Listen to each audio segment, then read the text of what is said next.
Since seeing an abyss with shorter end credits, I think one on a 35 that was someone videoed at a cinema, and word goes around that there's if you get the pan and scan editions, the earlier ones, they say like the um, if it would be for the UK, it'd be the pan and scan VHS rental. Um, or if it were the NTSC, it'd be one of the earlier editions, pan and scan. Um, providing you got a decent VHS player,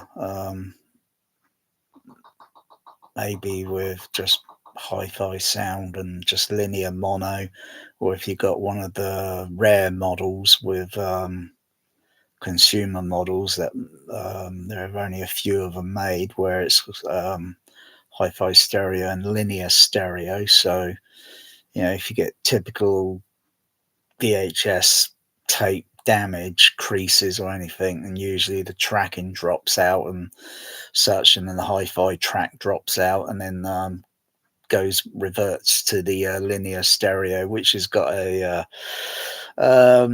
slightly higher signal to noise ratio, whereas the signal to noise ratio on hi-fi track would be just a little bit lower, so you don't notice much noise, but you do get hi-fi track buzzing noise sound occasionally, which you get these trade-offs. You get on linear stereo, you get maybe a little bit of a humming sound because of the you got to make sure everything's a-okay.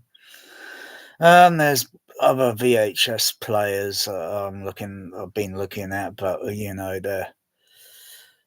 they're very large. They're professional versions, and they usually come with hi-fi audio and linear stereo um, audio with Dolby System Type B and frame time, minutes, hours, minutes, time, seconds, frame count on the thing, and jog shuttle and all the little push buttons to make it look like the bloody Starship Enterprise. But the models are very large, very heavy, and very tricky because.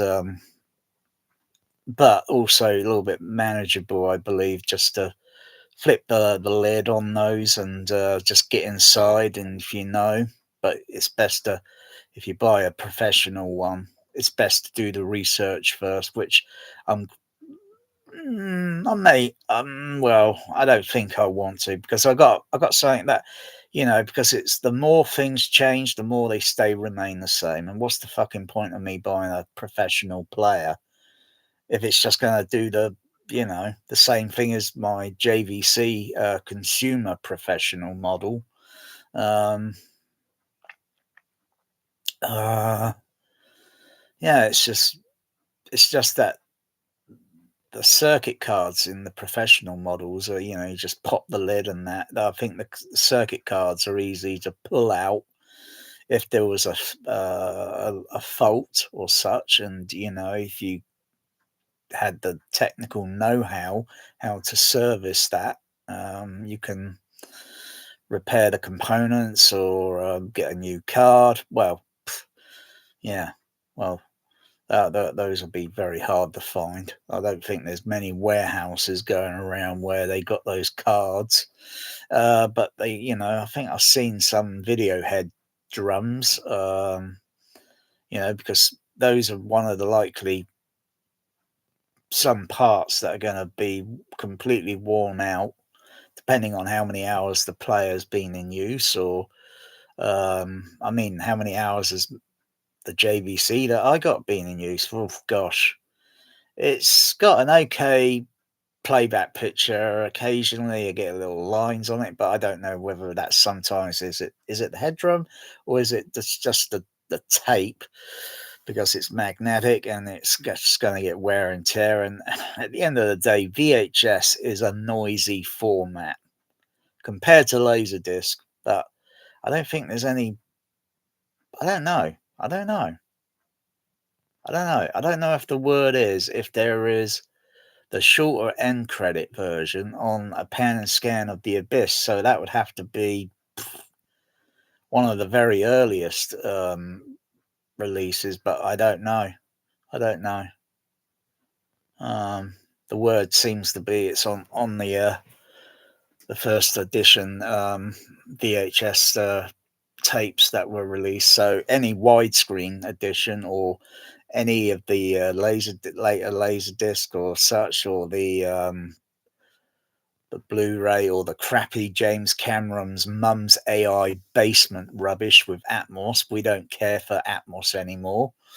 Those are all got the longer end credits. I don't mind the end of long credits. I mean, it makes the movie like an epic, you know, especially when he got it playing on some legitimate JBL Cinema Professional speakers and a THX sound system in the kitchen. Not many home, not many home theaters around have got a legit THX in their home. The home THX version, nah.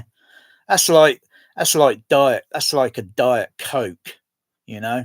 It's not the real thing, you know. You got to get the, you know, if you want the diabetes effect, you got to drink the Coca Cola that's loaded with sugar. You get that Bucks Fizz, you know. If you ain't got the THX Professional, no Bucks, no Fizz. Um, yeah. To be frank, and I haven't met Frank recently, but Frank's usually Frank.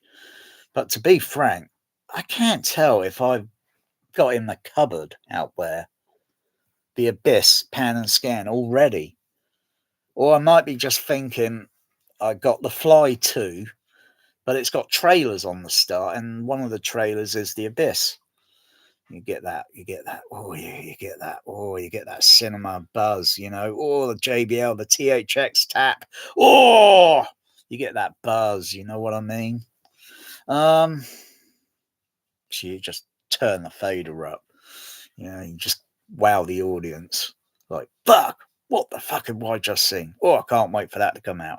All right, it seemed a little bit lousy for most people, but I didn't seem to mind it.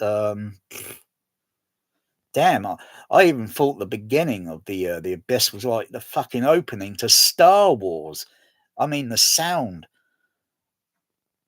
engineering and mixing and sound editing and such was like, wow, what the fuck did I just listen to for the first, I think, less than 10 minutes of the fucking movie? It was like, wow. Um,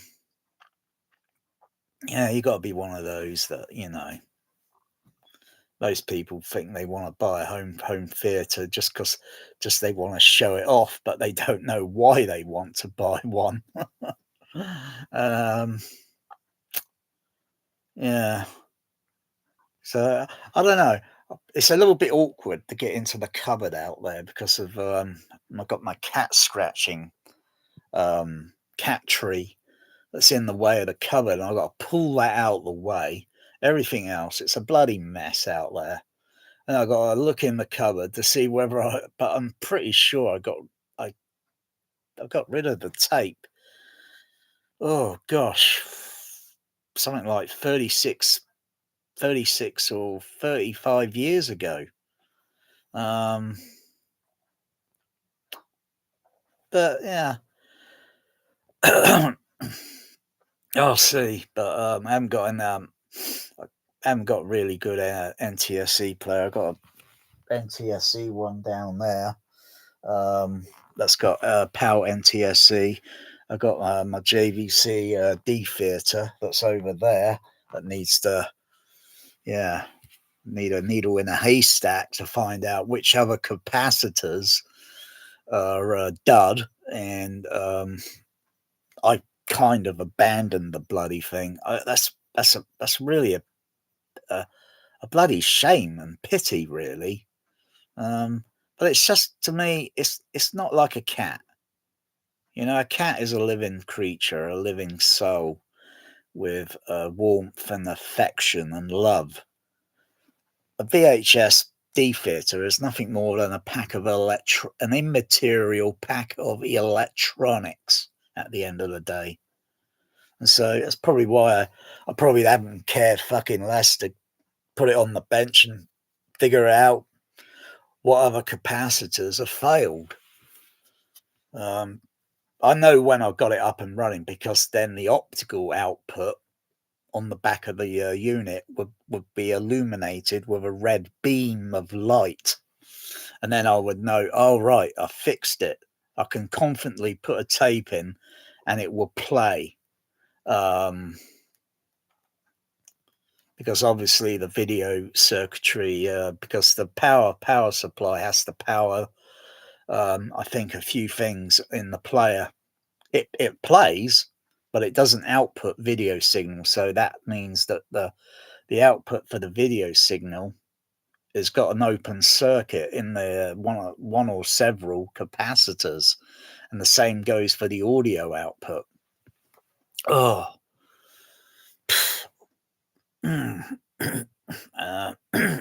yeah. I think a lot of people have probably given up on those JVC D theaters. They're a load of, to be frank, they are a load of rubbish.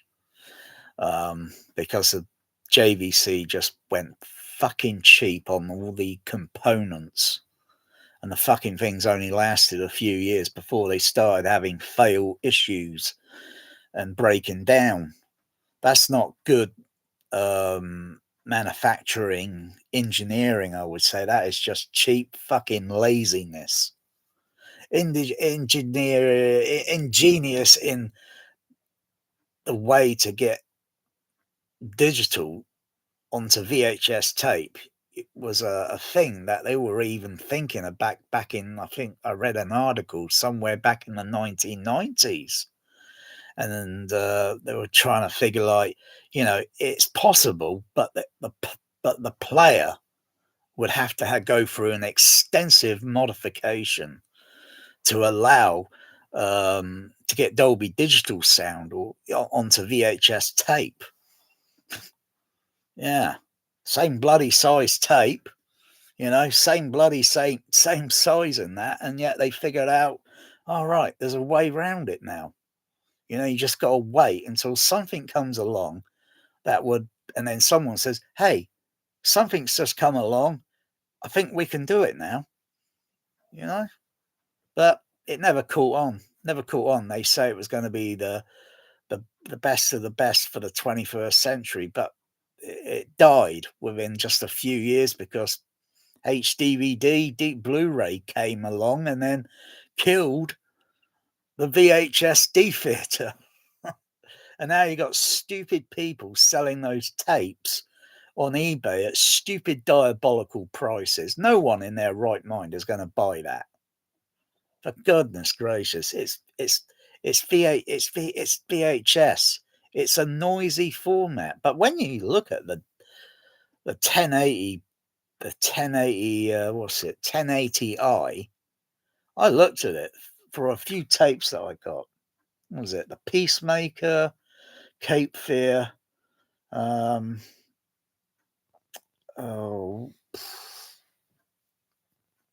I think I brought 3 tapes, D theater, but they're up on the shelf, and but those were some of the ones like Peacemaker and Cape Fear, and I looked at the picture quality and I thought, fucking hell, wow, I am absolutely gobsmacked and surprised.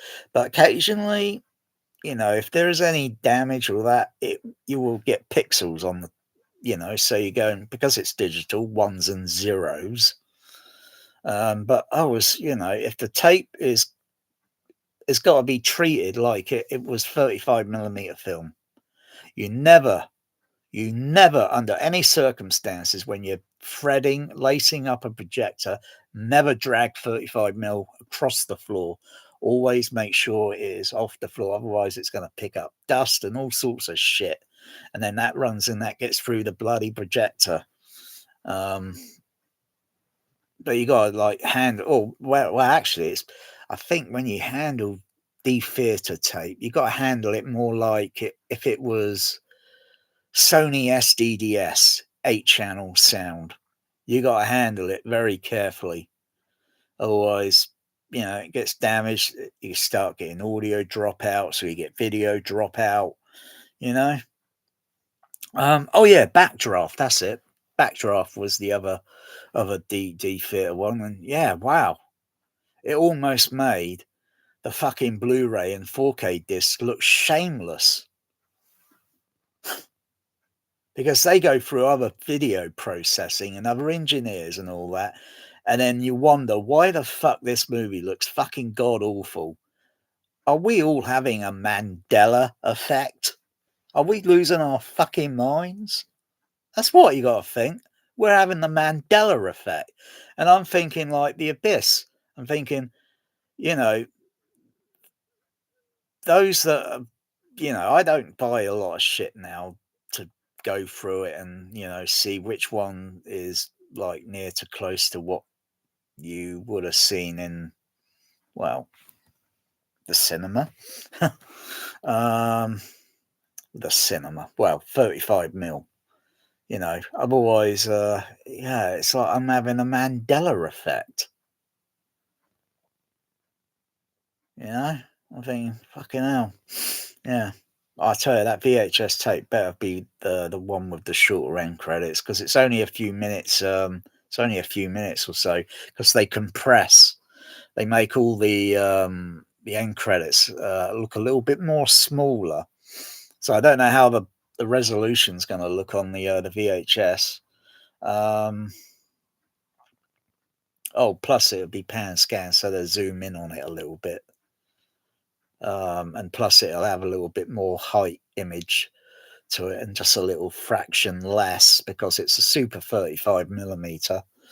Um,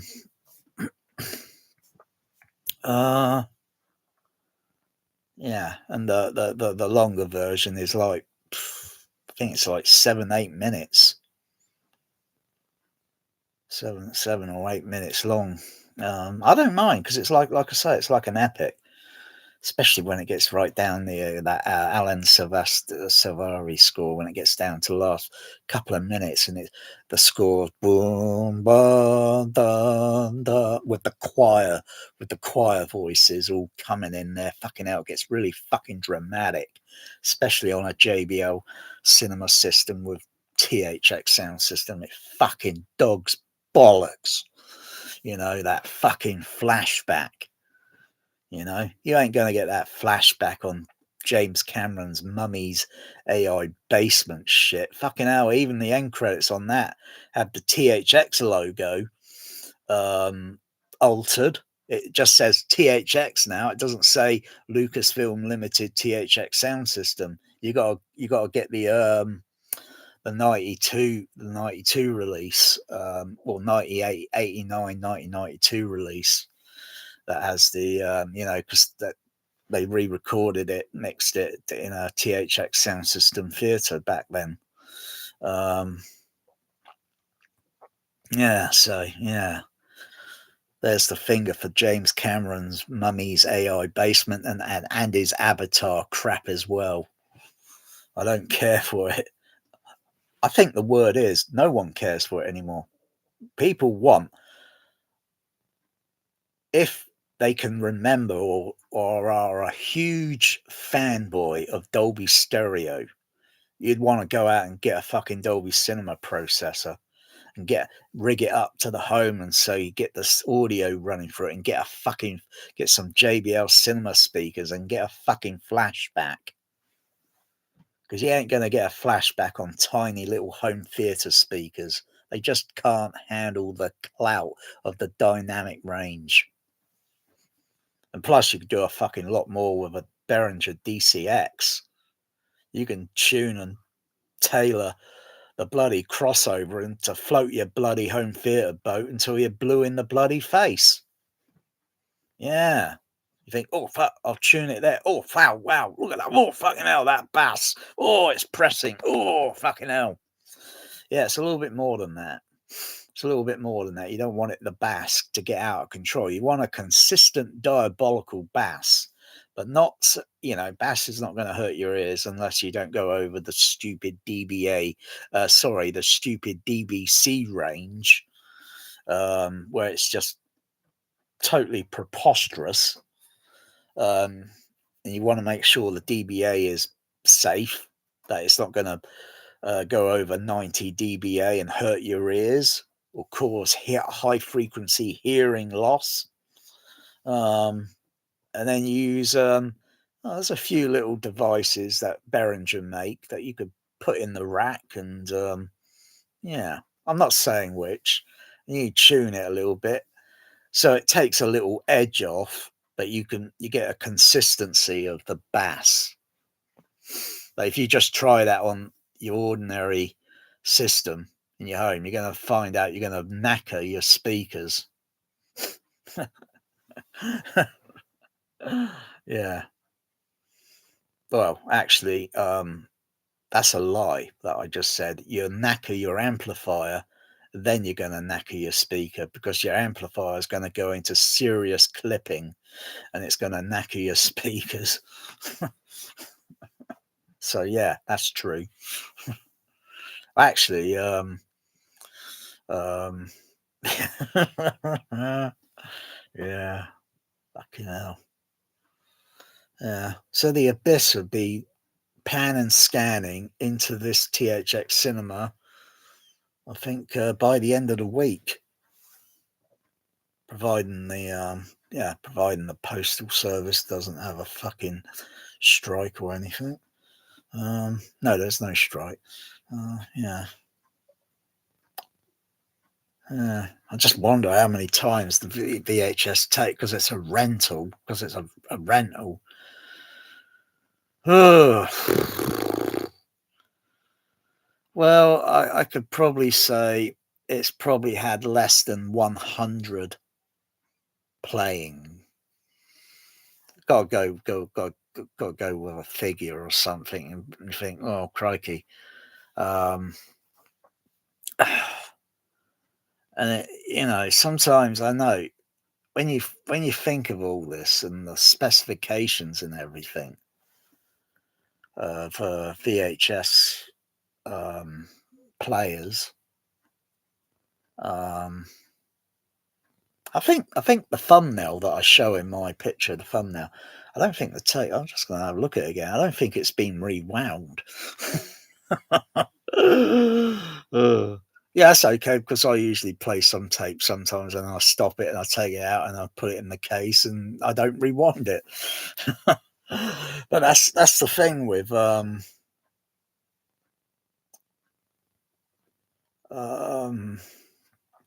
VHS, that just like anything that's tape, compact cassette, reel to reel, well, you're definitely going to have to, wind it back, because you can't fuck around with that. Otherwise, you're going to damage the bloody tape.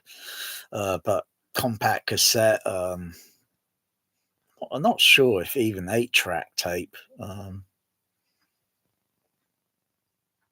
So you can't really see, because the compact cassette, you can see clearly where the tape is.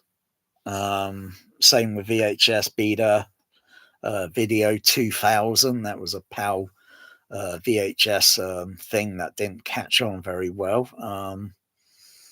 Then you got the High 8, and oh yeah, you got all the you can usually see where the tape is, and you think, well, no one's or hasn't been rewound. You just got to rewind it and such.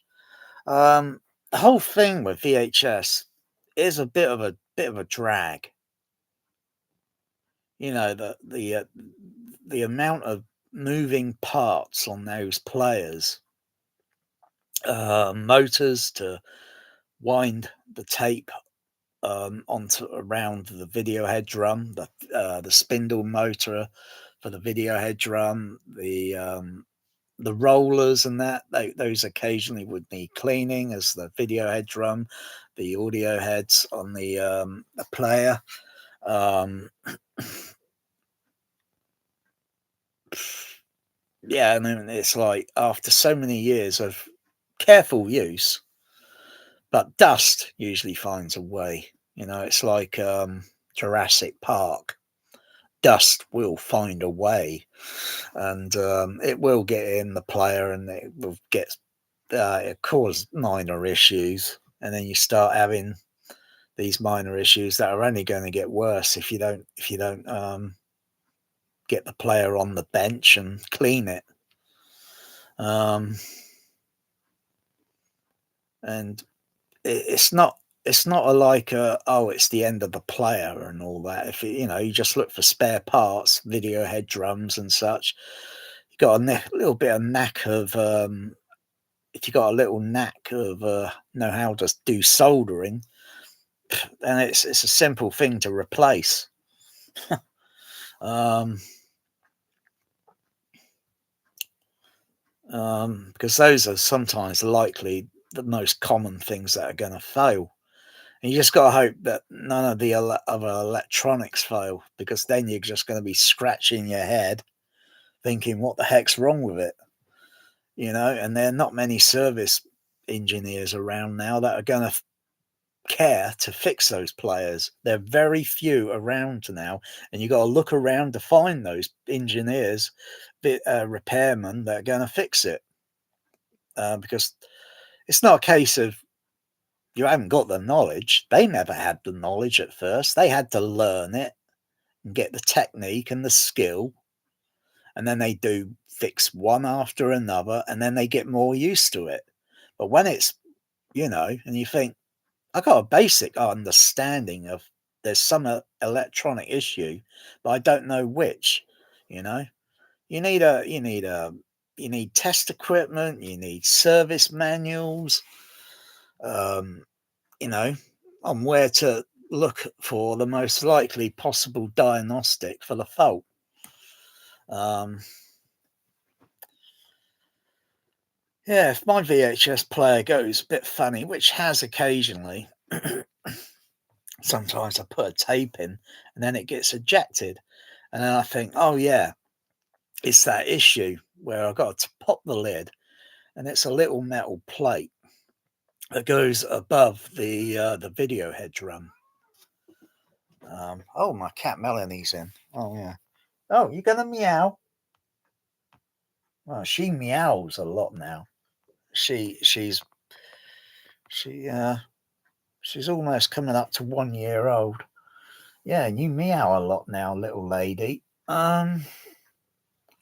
Yeah, so you gotta know, so yeah, if I get that issue, I've got to pull the bloody thing out in the when I think of the bloody the JVC, it's a little thin than a laser display, but bloody hell, the weight of it. So if I were to get one of those pro ones, bloody hell, they're going to be like what, 5, 6 U frame in height. Bloody hell, they're going to be fucking heavy. And it's making sure you do the research before you buy one of those things, because you got to make sure you can be able to repair it if something to go faulty with it. And most that are sold on eBay, some of them are serviced and some of them are not serviced, and you don't know how many hours of use it's been in for, because it's been in some bullshit professional studio or whatever, and it's been ran through for fucking hundreds and hundreds and hundreds of hours. Oh,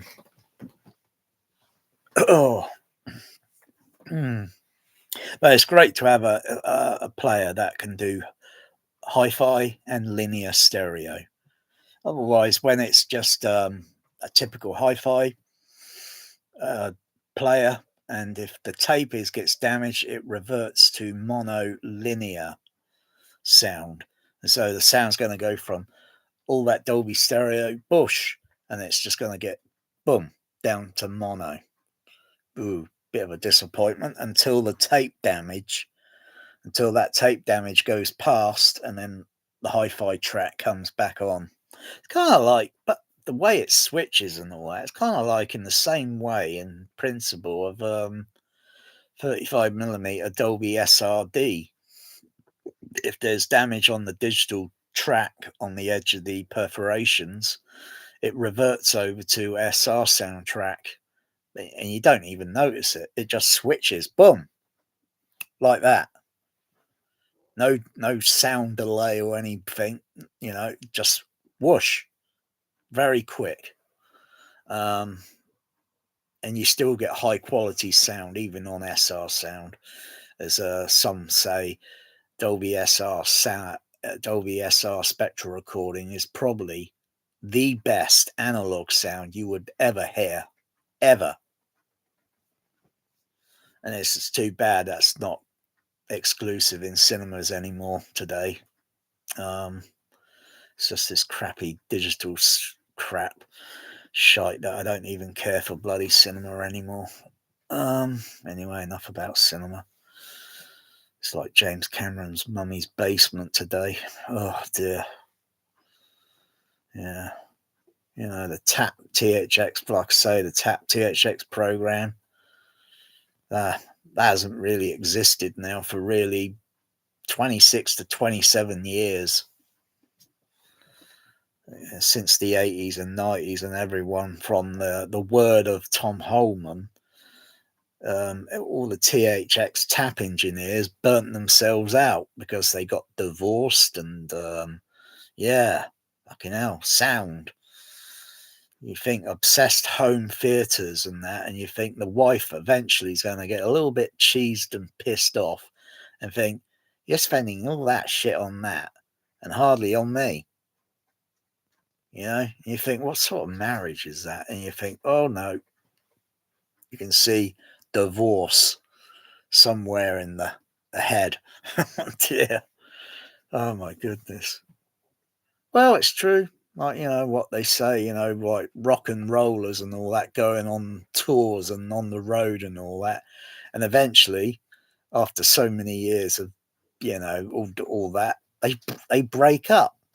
So it's not something guarantee that's going to be like, oh, we're in this for life, the rest of until we shuffle off of this planet. You're going to get divorced or you're going to break up. Sound. Yeah. Sound. Yeah. The real sound in the real world, and that is right here, right now. What I do, what we do, whether you're watching me and you're scratching, you're having a good old scratch down here or scratch here and that, you get a little scratch here and there. That's a person, that is a one-to-one person experience. And you think, can they do that on Atmos? I've heard that Trinov can do everything. Is that true? No, it's false. It's definitely false, misleading information. A Trinov can do everything. You think a Trinov is an endgame processor? It ain't. It's not even game changing. It's just a load of rich kind of snob people that think it is, but sadly, they don't know the rules. At the end of the day, it's nothing more than a pack. It's nothing more than an immaterial pack of electronics. Room EQ, all this EQ shit. I'm rambling now. I know I'm rambling because I like to have a good rambling rant. Rambling diarrhea ranting. Yeah. Bring it on. All this bullshit EQ crap. What craziness is that? The rack, Genesis, and all this. Oh yeah, it's EQ room treatment. No, it's not. No, it isn't. It is not. It's a fucking marketing, misleading, false lie. Oh, it's better I say it out bloody loud than someone else, because no one else has got the balls on YouTube or even on a forum to even say that out loud. Grow yourself a pair of balls and a backbone spine. It is misleading bullshit, because if you subtract frequency or add frequency boosting on the, it's only applying it to the speaker. It doesn't apply it to the room. If the room needs treatment, then you got to design a room. You got to think, right, these are the speakers that are ultimately going to go in the room, and they are not the ultimate end game speaker. They're just typical cinema speakers, typical cinema PA. And you got to figure out how you're going to fit that into a room that you're going to design from scratch. So it can't be an existing room. It's got to be something that's got to be built from ground up. And you got to do all the sort of research. Don't get all these bullshitters that just, want to fucking come round and fucking be like fucking parasite fucking leeches onto your wallet, because they'll just suck you dry. You just do the common fucking, like, how these frequencies, certain bass wave frequencies and so forth and whatever, and get it sort of like managed. Otherwise, look at that poor guy that's doing his home. I don't know what room it is. I don't think it's going to be a home theater room. It's going to be for some crappy audio hi-fi J Audio Lab guy on YouTube. He must have spent easily over $1 million. But the sad thing is why does he want to move from Florida over to Texas just to build that? That doesn't make sense. He could have done that in his back garden, excavated, has something built, and probably for a little bit less, and without the hassle of moving, just so he can get viewers that audiophiles that haven't got a brain in their head.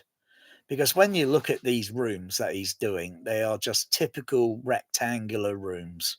There's nothing special, anything, and it's still going to have a little bit of that honky sound in the room when he shows his next video and does his video. Can you hear me? Can you hear me? He only cares about whether you can hear him. I could do a recording. I can microphone my room up like nobody's business. I can microphone it up and then sort of record a video, something short, something playing, do it with pink noise, a sine wave tone, sweep, soundtrack, something. And then I could play it back on the same JBL system in the room. And I'm going to be scratching my head thinking, sounds like it's got a little bit too much reverberation on there. Oh dear. That's the way the microphones pick up the sound. I would put a shitload of microphones around the room and have them different EQ or different gain levels and filters and such, so they don't get too much bass reverberation at the back of the room or in the front, and just mic it. But what's the fucking point of doing that? Sometimes I get a decent sound pickup on the Canon DSLR camera for stereo. It's not perfect, because I know what I'm listening to, and I know what the microphone should be picking. Well, what I can hear with my ears, they're a little bit wider spread, and the microphones on the Canon, I think there's one located here somewhere, and I think there's another one located over here. And you see that,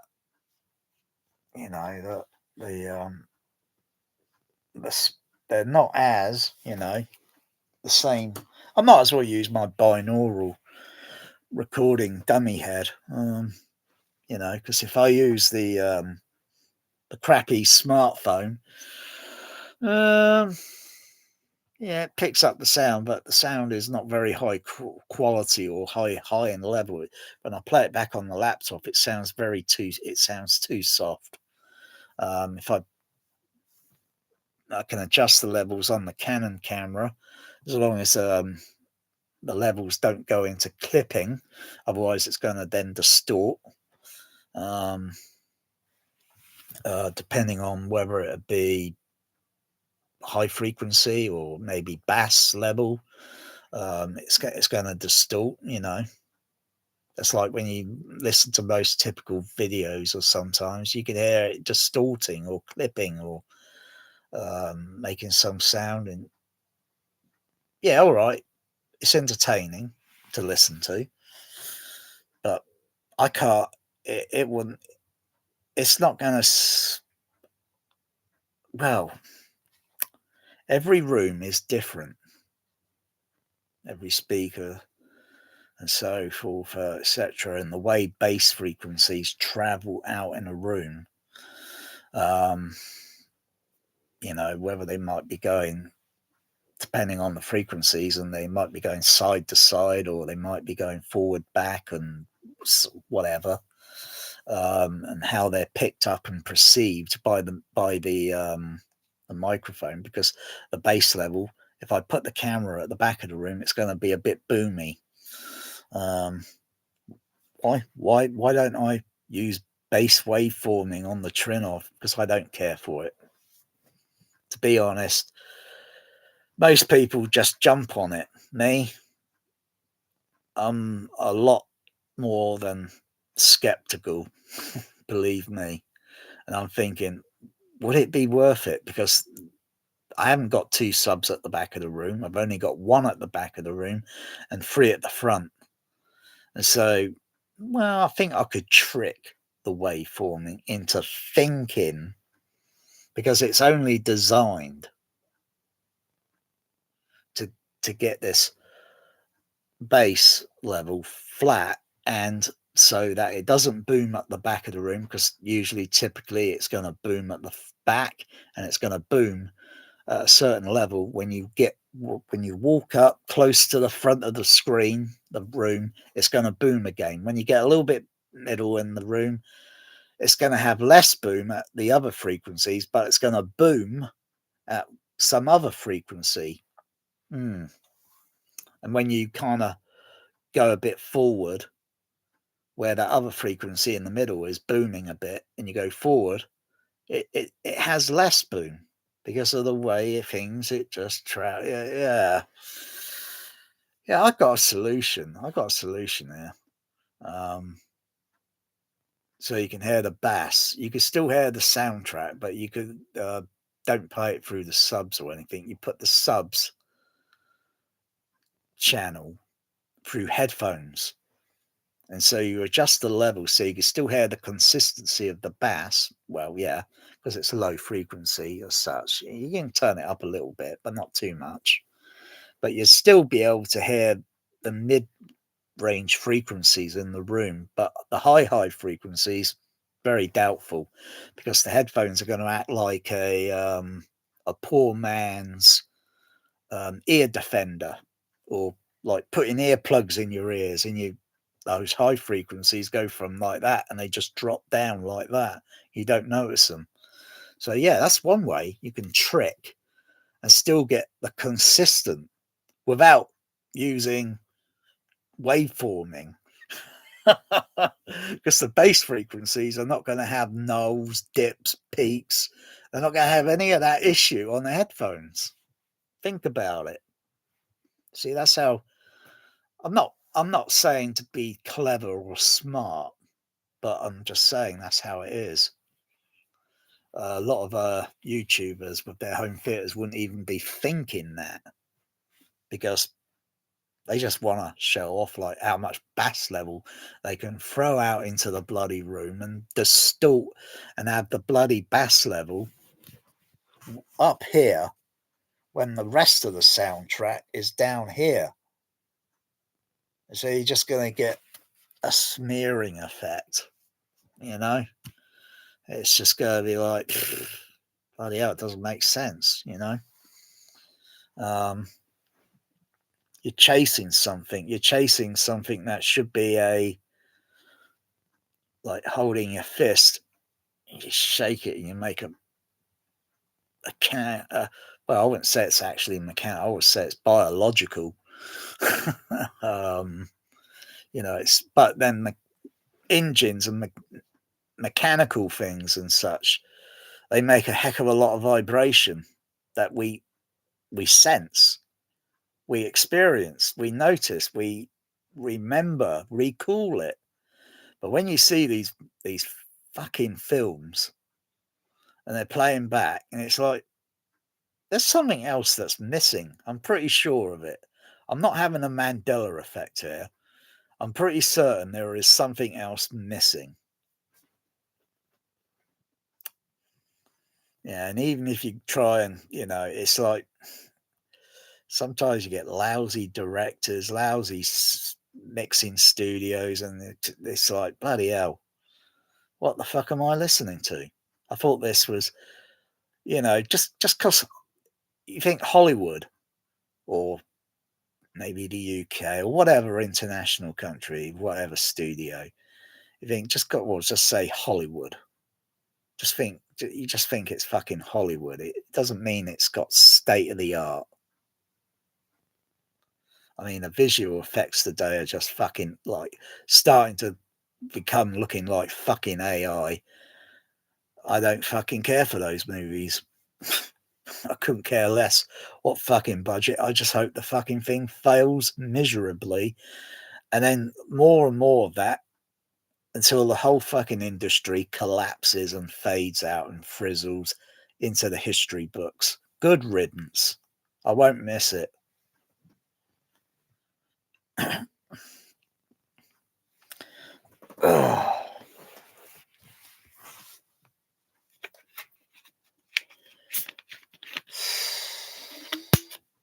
Yeah.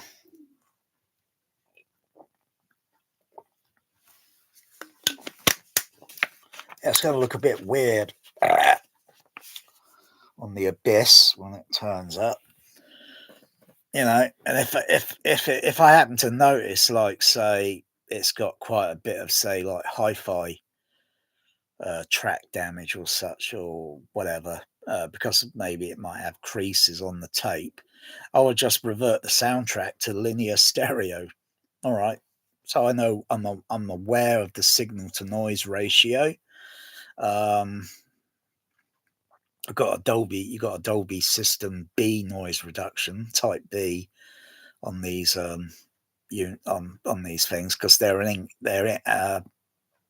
actually encoded with a type B.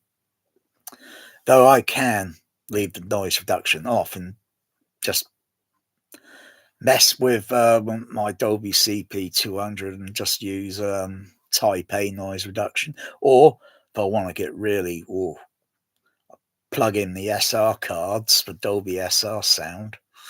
That's a little bit overkill. Yeah,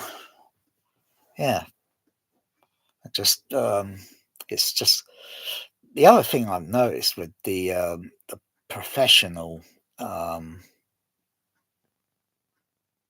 VHS players.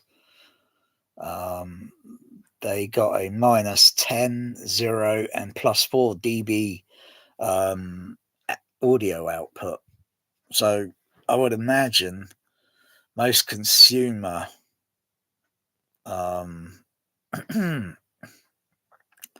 VHS players are probably running less than running less than plus 4 dBu.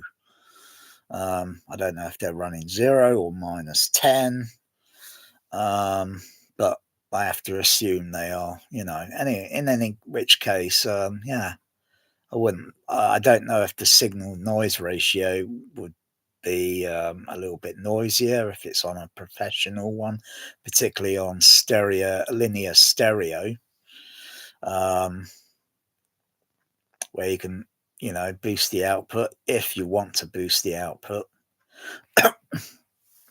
It's not like I mean, the Trinov. I have to ask customer service or something. I mean, it might be somewhere on the processor, because most cinema processors would have a um, maybe a minus 16, minus 10, or plus 4 dBu switching output. Um, yeah. Hmm.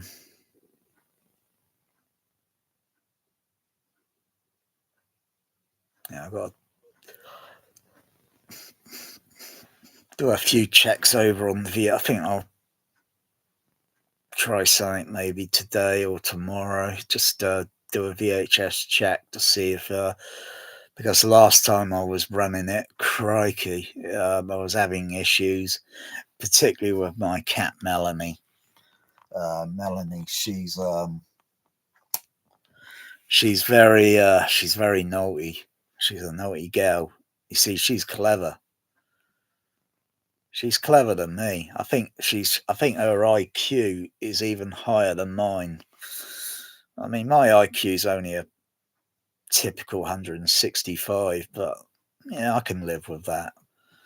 You know, there are other people that are like, I think Elon Musk. I think his IQ is less than mine, but just because he's got billions or trillions of dollars net worth or whatever doesn't mean he's, you know.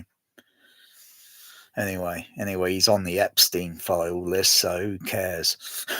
um, yeah, because my cat, she's getting clever, and I got to use orange peels to keep her off the bloody audio racks in the kitchen. Because cats, they don't like the smell of oranges, you know. Um, but yeah, it only lasts for a few days, and then it doesn't have the scent smell on it. And again, the cat would just walk over that, like, yeah. But she's always knocking my power transformers off the bloody rack that power the Dolby SA10s in the rack.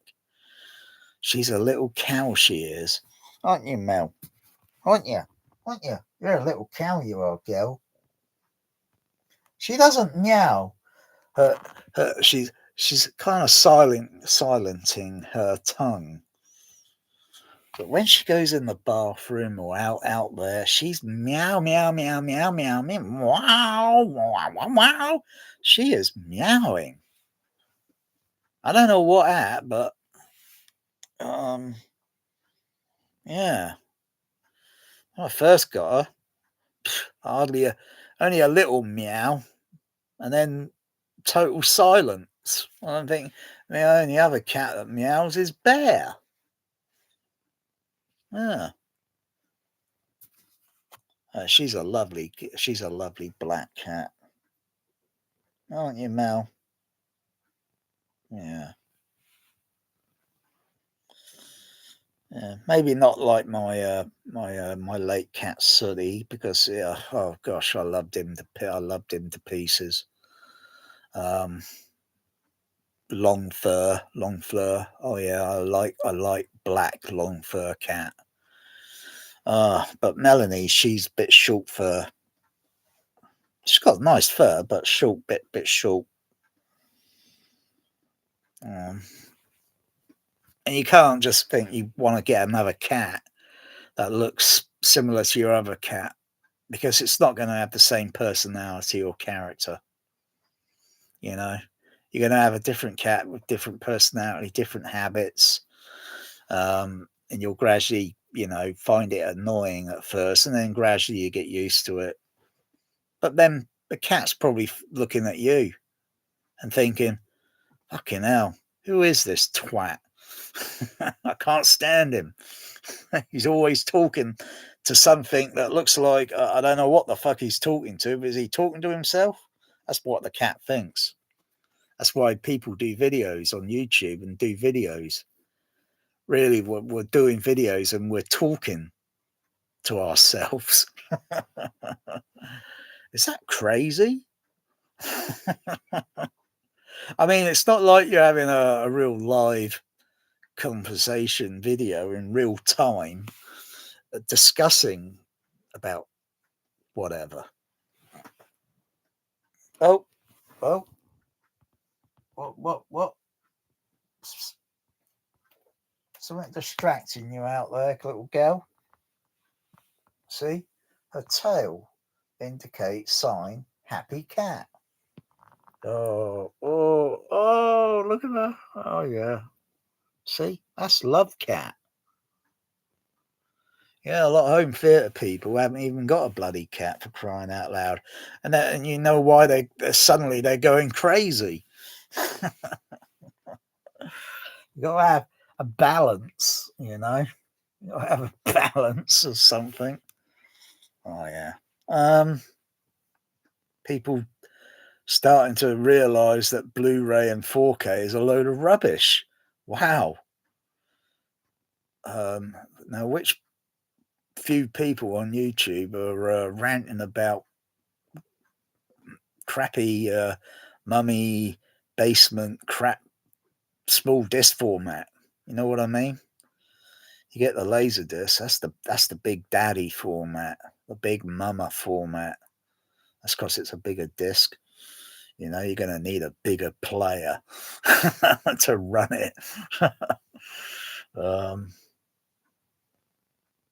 Yeah, I've seen some crap, you know, and I'm surprised sometimes. Like, I wonder what video techniques were they using to do that?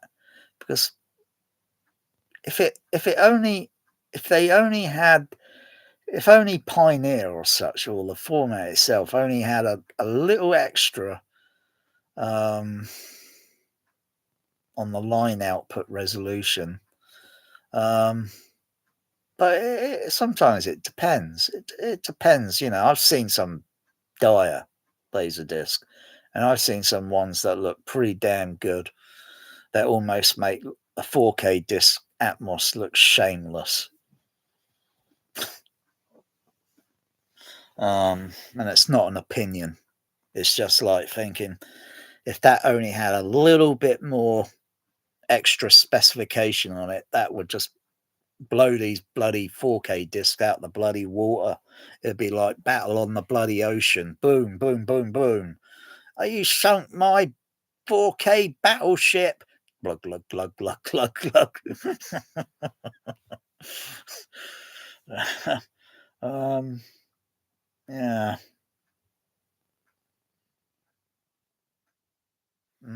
I'd be surprised even, you know, what the picture quality is going to look like on the pan scan and this, because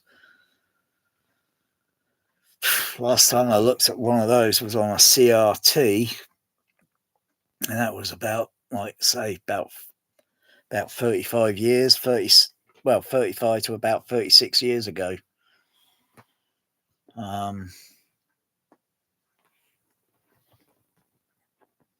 The last time I saw those end credits in the shorter version was about 36 years ago. I think I saw The Abyss 3 times. Yeah, I saw it 3 times at the Cinerama, cinema downtown. Yeah, not many can say, "Wow, I saw The Abyss at Cinerama cinema."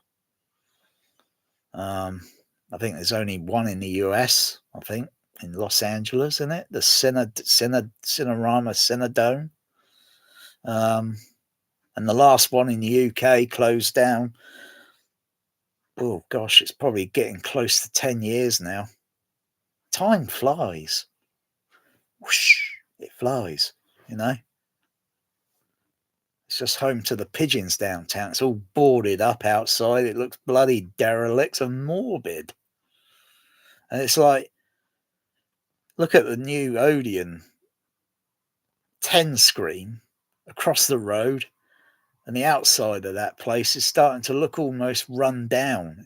The fucking walls are starting to look all dirty. Like they need to get a fucking jet wash on the bloody thing. Because the places you look at it and you think, fucking hell, I don't want to go in there. um, yeah, you're damn right. You don't want to go in there without where taking your earplugs. God, it's a shame. It's a real shame that things go this way these days. Yeah.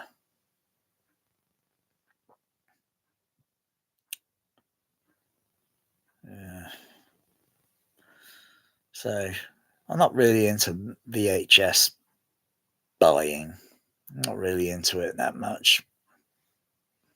I think that's the first VHS tape I bought for this year so far. Last year, I think it was Brainstorm, Pan and Scan, and you really do miss a lot of picture image on that compared to the Laserdisc or the Blu-ray or whatever it is.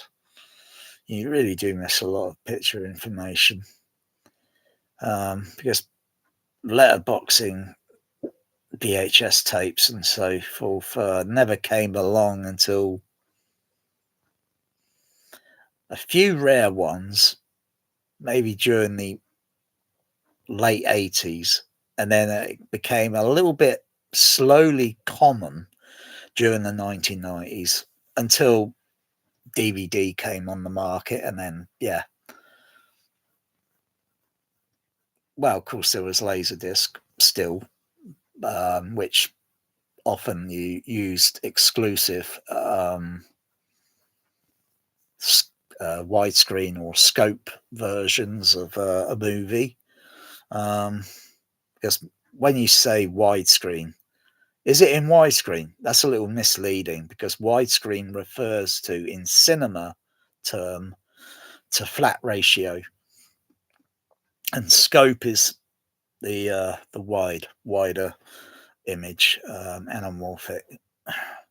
So it's a little misleading. This is why I think the home cinema market is a fucking mess. It is a shambles because if they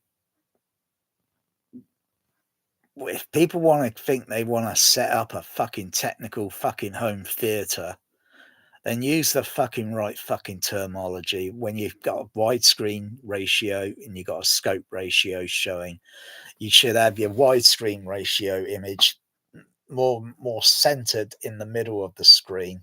And when you're showing scope, it should be a little bit more wider, but not too wide, because you might want to bullshit and say, oh, I'm showing 70 millimeter. Like I say, 70 mil, it widens out a little bit there and then it goes a little bit more higher. And so you might as well, bullshit and say, yeah, I'm showing 70 millimeter. You can't say you're showing IMAX. Though most people that got the projector back far enough in the room and then they got the projection screen so it's going sidewall to sidewall, floor to ceiling, you might as well just call that IMAX. When you put on one of those like IMAX DVDs with the snapper cases. Oh yeah, the snapper cases. They're cool. I approve. Steven Seagal, call him on 1-800. He approves of it. Yeah. I can't do it in my room because the bloody screens are 16:9. It only goes to a certain size, and wouldn't mind it doing it floor to ceiling. So it'd be like you see all these like shitty home YouTube videos with there's this guy on YouTube. I don't know. I think he's like kind of obsessed, or really thinks that, or most people think IMAX is like legit shit. When you get it in your home theater and you got that stupid aspect ratio switching on and off. Oh dear. That I'll tell you, that ratio, that switching on and off like that, I'll tell you what that reminds me of. It reminds me of the Brainstorm movie, 1983, that's on AC3 Laserdisc. and I think they did the same transfer on DVD. The DVD didn't have Dolby Digital 6 channel; it just had a regular Dolby Stereo track on it. But the aspect ratio was switching from the widescreen ratio, from the scope ratio, and then when it went back to the flat ratio, it was going like that, and it looked fucking awful. It was so distracting because there's only a few on the original Laserdisc where you get the aspect ratio where it's flat ratio in the middle, and then on the Brainstorm or POV point of view, and then it goes wide. And then you see the anamorphic, the fisheye lens, and so forth effect, and the Douglas Trumbull, and everyone is into the Douglas Trumbull shit today, aren't they? Yeah, we know that's true. So yeah, that's what the fucking thing looks like. Fucking IMAX on fucking 4K crap, because it's like when it switches from scope and goes like that, it looks like a fucking widescreen ratio, a flat widescreen ratio, like I just mentioned. What a load of crap. In fact, I think I never had any ill grudge toward IMAX until they fucked up the Empire Leicester Square. Then I fucking hated those fucking Canadians. In fact, I think they should be kicked out of the UK along with their fucking pack up your fucking IMAX tent and get the fuck out of my country. Because they are selfish bastards. Because I haven't got a cinema to go to watch a movie. Get out of this fucking town for the fucking day and go to London.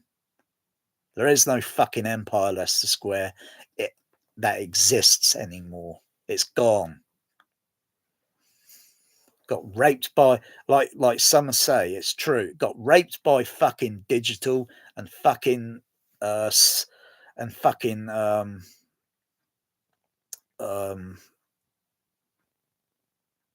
slaughtered by fucking IMAX. Because IMAX are a selfish fucking company. And a lot of people that follow it, oh, I don't want to fucking know you. Not interested. It's fucking serious fucking politics. IMAX should have never been allowed with that fucking Ron fucking Howard with his fucking Apollo overrated fucking movie to be fucking allowed to put that shit onto that fucking IMAX screen.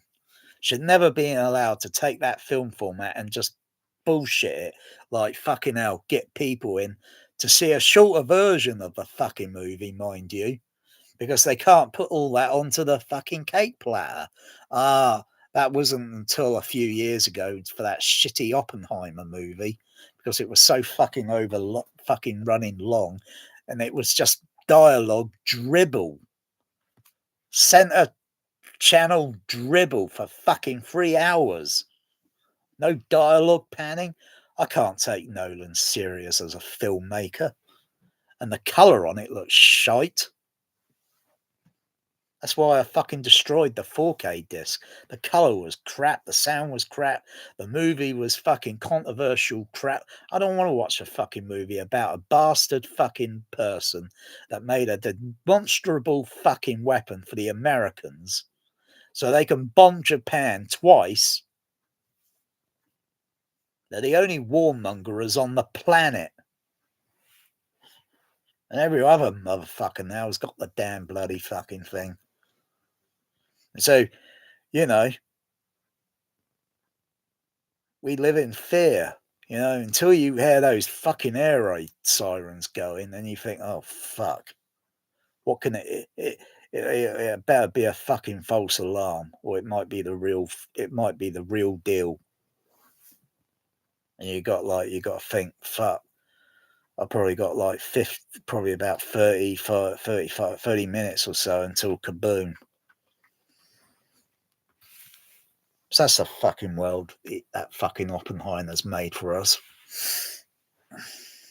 Well, I wouldn't say the world, I would say social society. But when those fucking things go off, that will be the end of the world, because when the bumblebee goes, that's it. The end. There won't be fucking like fucking Dalmatian fucking alley and fucking giant bumblebees attacking us. Mutated giant bumblebees. Can you imagine that shit? No, it'd be the end. And that's, thinking about it, that's rather selfish. I know I like a good ramble because there's a bit of the atomic theme in the Abyss, the atomic bomb, and the fucking the guy in the Terminator movie, and he's getting the fucking yeah, he's like my hand here. It shakes. Maybe I got high pressure nervous syndrome. I don't know. I don't think I've been in a swimming pool. I don't think I've got the bends or anything. I think that is possibly, it could be the fucking start of early stage of Parkinson's, because I had occasionally get the shakes in my left hand, my right hand. Not now, but I think it could be due to adrenaline. But I tell you, that shaking for, this has been shaking now for more than 6 years. I thought it was something to do with type 2 diabetes, but no, I've ruled that out. I thought it was something to do with my heart fibrillation. I don't have any video going back more than 10 years or so where, before my small little miniature mini heart attack. But it is on my left side, and your heart's on your left side. And usually if you get a stroke or something, you will feel a sharp pain going down your left arm. And you call ambulance ASAP.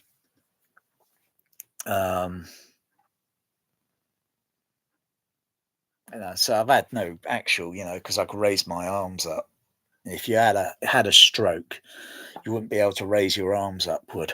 I think it would cause some sort of muscular nerve damage or something, where you can't lift your arms up.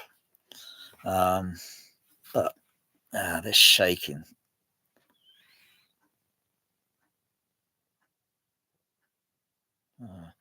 It doesn't, if I lay my arm down, if I lay it down, it doesn't shake. But I do sense and feel something that's not right. MD doctors are not even giving me a fucking clue to what it is. So I have to assume it and have to be an MD myself and think, fucking hell, it must be early stages of Parkinson's. And well, that can only get worse until you get the shakes all over. And then the last fucking thing you don't need is fucking dementia fucking taking over, and then start losing your memory recall. Because then you need a carer then to take care of you. God, it sucks. That's the same with cats. Cats have a similar, like Parkinson's, but it's a cerebral. What's it called? Cerebral. It's a disorder with the mind that's not sending signals correctly to the cat, and the cat just wobbles around. The cat lives a lovely life, but just can't coordinate balance. Kind of like the same. If you're normal and you drink a lot of alcohol and you intoxicate your balance on your hearing, and then you just wobble around because it's like ocean waves moving around. They're not steady and they're just moving around. You just go like that. You got to just go to get some sleep, wear it off. Make sure you drink plenty of water because you're gonna be feeling shit like dehydrated in the morning. The better rule is don't drink alcohol. I got shit like in the fridge, but I don't touch it that much. You know, if I was because I got on medication and shit. If I didn't have the issues, I wouldn't mind Bailey's and ice cream. Wow, but it's what the fuck is it? It's like it is with home theater, and it's a buzz. It's a drug. It's like people got to buy fucking 100 fucking 4K discs every fucking month just to show off on Blu-ray.com. Oh, look at my collection. It's building up. Oh, it's so respectful. It's a fucking bad drug for fucking near field mixes. Really, seriously. Soundtracks that are designed for a fucking sound bar. They didn't do that shit back in the day. Fucking testing. All right, they might have little studio monitors and such, just like, like those, what were they, Yamahas? NS something? The white cone on it. Oh, yeah, that's like some of my JBL Control 5 Plus. It's got a white cone and it's like, oh, it looks like a Yamaha. Oh, dear.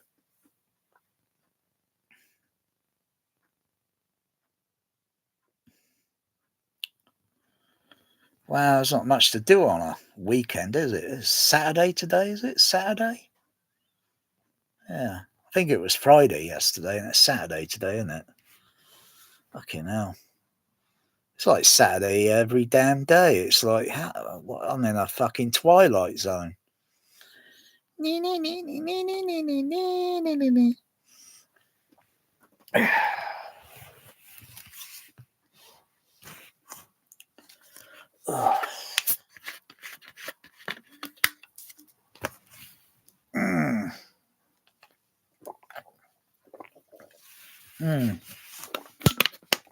There are plenty of YouTube videos showing those end credits on the Abyss.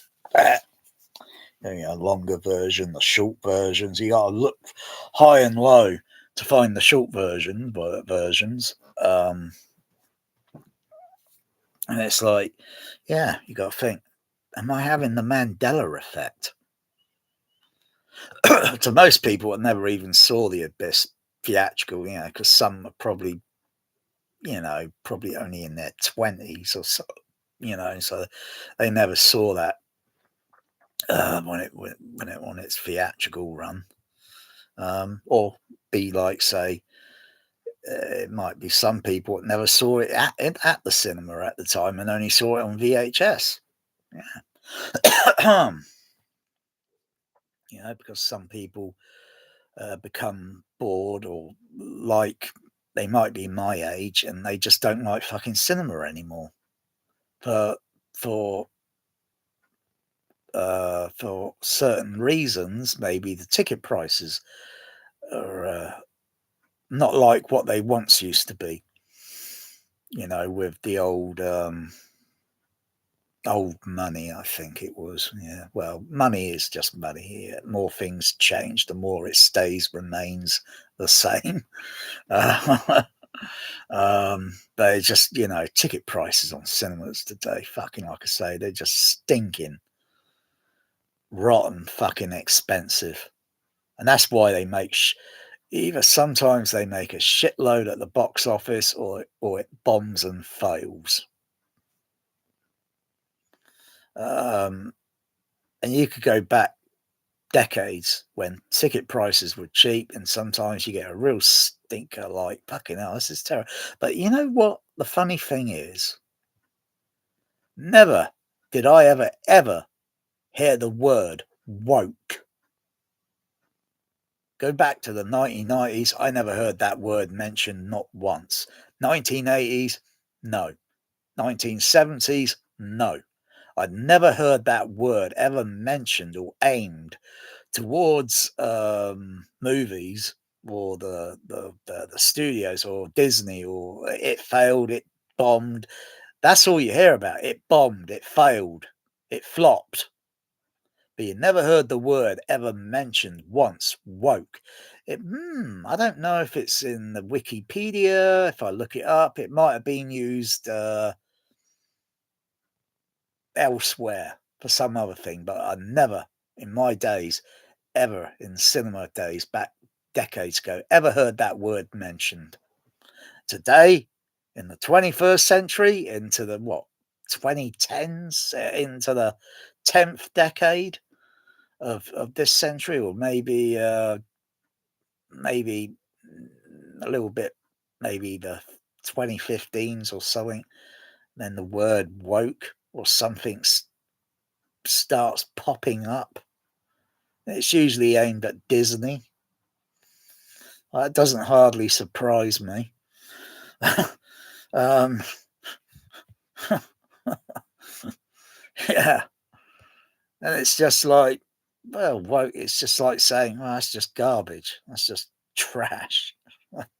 Pass on it. Thank you very much. Not interested." Um, but yeah, yeah, you never heard it mentioned decades ago.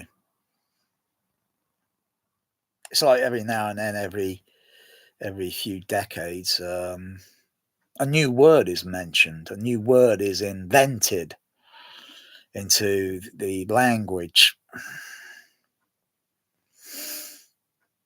Mm.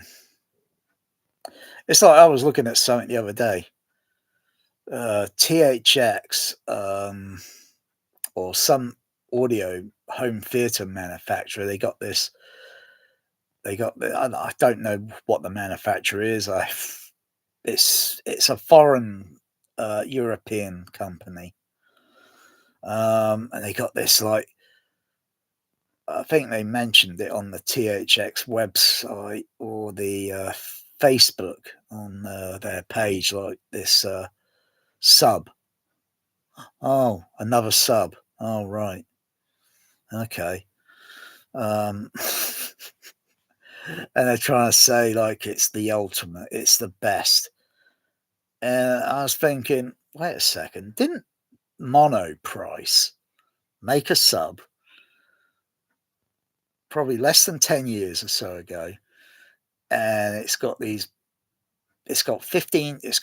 15-inch drivers. I don't know why 15. Why didn't they go for, say, maybe 18s or something? But yeah, anyway, it's not really, I don't believe, that expensive. And I think someone had it in their home for testing and demo reviewing. That Youth Man guy or something. And I think he was bitching and moaning how he complained how it ruined his room, where something fell off.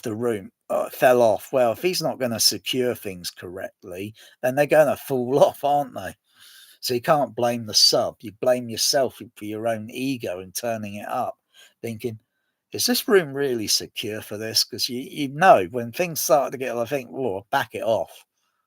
It must have been booming at resident certain frequencies, because you got to understand, um, bass signals are going to peak, probably at their strongest down in the corners in the room, and down in the lower corners and in the upper corners near to where the boundary surfaces meet. And that's going to be the highest peaks where it's just going to be like, fucking hell. It's like oh wow, I like to listen to that bass, but my ears are down here. I want my ears up there. Well, you got to get yourself a step ladder and stand up there and think, oh, listen to that bass. Yeah. Like bass always finds a way. Yeah. And anyway, he rated the sub. He rated the sub pretty good. So what the fuck? I don't know. I don't get it. Is it a discontinued model? I mean, if it was that damn good, yeah. Um, why not use that? I just, if it's less money than this other sub, which looks it looks pretty cheap and shitty, like it was made by I think it's something like a sub that I saw maybe during the 1990s, and it looks like bloody hell. It looks cheap crap. I mean, really bat fucking ugly. And I thought my JBL subs were ugly. Damn, this thing is like, oh, I don't get it.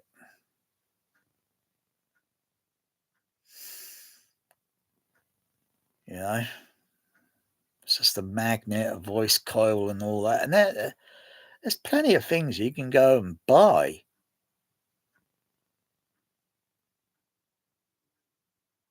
You buy the drivers, and then you just buy a shitload of MDF and some batten wood and all that. Build a box, put put a shitload of bracing inside so it doesn't resonate. And do you go for a sealed or ported? Maybe ported, because you can block the ports up and then make it sealed. Yeah, design something so it fits over exclusively. Not stuffing a towel in the porthole, but you build something so it literally covers those ports up, and then you turn it into a sealed. And you look at the A and B frequency response on the frequency sweep when you test it outdoors, not indoors, because you're going to get a false reading. And then you look at it and think, that's how it looks. And you listen to it, how it sounds, and you think, yeah. Well, I need another I need another sub and another, depending on how far away you are from it. You know, because the air outside is a lot of volume that it's no point trying. It's a lot of fucking volume to fill. You got nearly 26 miles of fucking altitude until the air goes thin and you got no oxygen and shit and freezing cold and that. So yeah, you got fucking miles of up there, and well, when you test the sub outdoors, you got to make sure you test it in an area like a car park or somewhere in it. So you don't have any surrounding buildings, because you're going to get a bass frequency reflecting off of that. And then you look at that and you think, well, that's good. So how's it going to look now when I put it in the room? You know what the frequency looks like.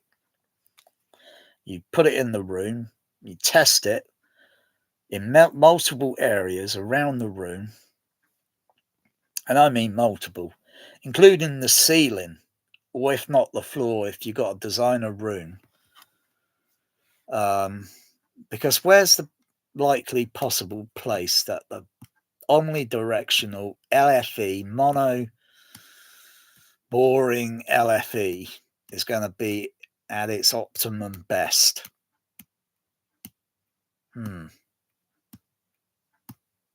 Because you're talking about a signal that's going to go airborne, and you're talking about a signal that's going to go airborne, and you want to get mechanical 50-50. You want to get 50% on the mechanical vibration feel, and you want to get 50% of it on what you hear on your ears.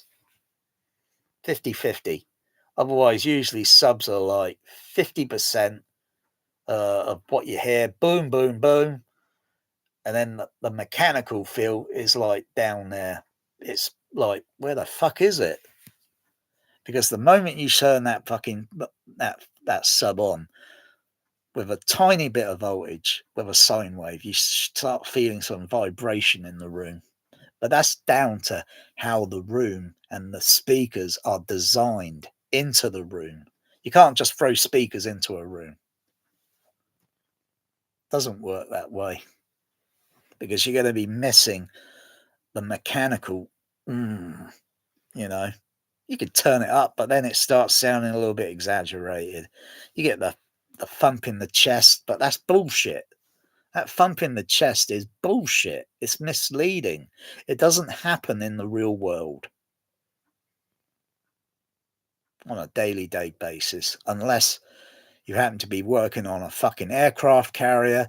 You might feel occasionally the jet engine, or it could be in residential civilian fucking bullshit. You know, it could be a car or going down the road. It could be the type of exhaust.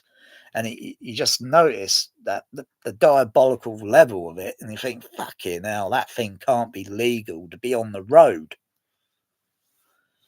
And you feel it, sort of thing. Those are only a little occasional, but no. Put a movie on like some shitty Doom movie, you shouldn't be feeling all that bass, you know, in your chest. That's bullshit. But um, do you feel it on your chest? Is it like THX cinemas back in the day? Because it wasn't like that down at the fucking Odeon. It was putting my earplugs in. And I was sick and tired of putting earplugs in my ears on and off because the movies are so fucking predictable in their film editing. I know when it's going to be fucking loud and when it's going to be quiet again because they're going to want to have so many minutes of fucking loud. Then it's going to go maybe 15 minutes or so fucking soft quiet, and then fucking, oh yeah, I can sense, get the earplugs back in, it's going to go loud again. Call it a sixth sense. I've got a sixth sense for this shit. But the way they do it today is just fucking awful. It's like, fucking hell. The HF horns are so fucking loud. And the mixes and the film mixes, because they know, these directors and these Hollywood fucking bullshit or hotshot crappy mixers think, yeah, they know maybe, but they're not really many projectionists today. They're usually technicians, and they're either some ones that are like savvy and sensible and going to think, rehearse this movie before it's shown public, and think this is just too fucking loud. It's got to turn it down. But you're going to lose some of the stupid, subtle, soft sound effects that they put into the fucking mix now. That it's like, what the? It's like listening for fucking dialogue, and that fucking sound of it is like, what? I don't have a fucking hearing issue. It's the fucking mixing engineers that got the fucking hearing issue with the director. You even make these stupid soft sound effects hyper. So it's like, wow, yeah, wow, that's wow. But when you do it fucking soft and you got them diabolical fucking loud fucking, that's bullshit. But don't forget, you know, if it was something that you could relate to, a sound, right? Say like sugar or salt.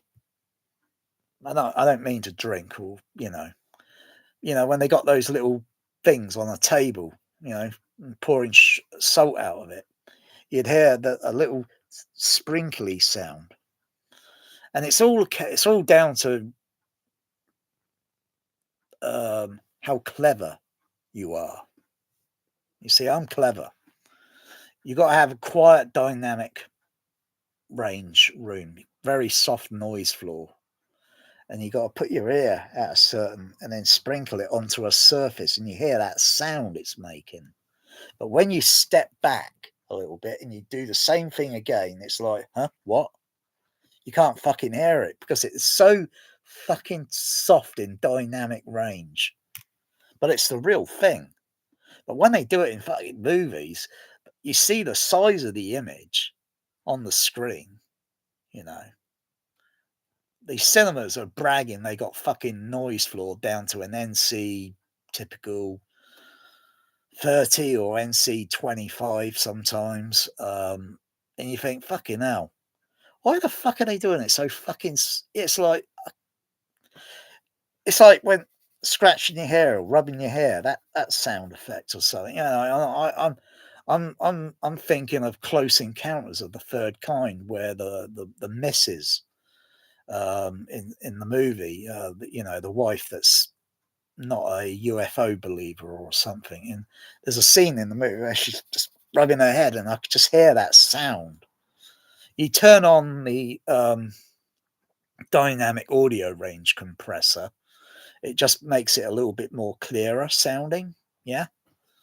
Um,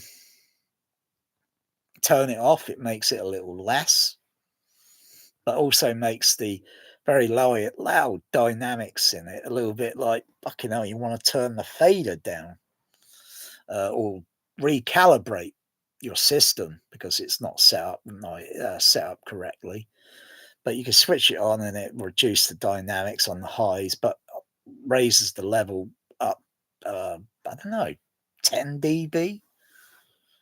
Makes it a little bit easier to hear rather than you're struggling to hear it.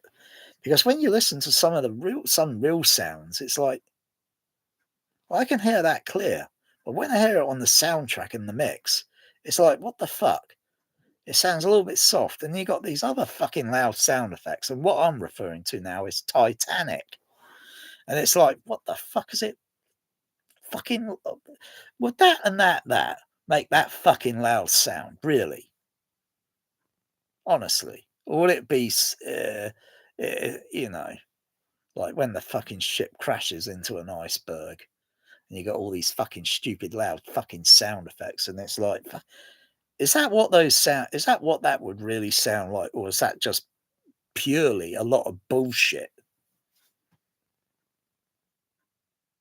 You know, James Cameron, and then he's back in his mum's basement. Oh, I want it more dynamic, more fucking louder. Well, we got to wreck the fucking audience's hearing. No, that they weren't out for doing that shit back then. That wasn't that loud.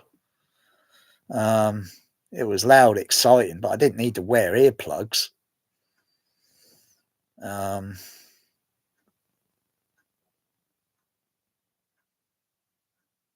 You know, you got a clock that's ticking in Titanic. You know, where that guy, starts beating up his fiancee. I'm surprised he didn't throw her over the fucking off the fucking what's it out into the water.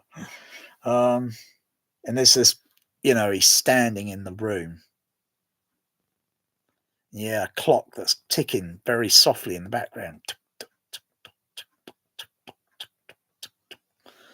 You know, you got to hear those detail. Those are the nuances. You know what I mean?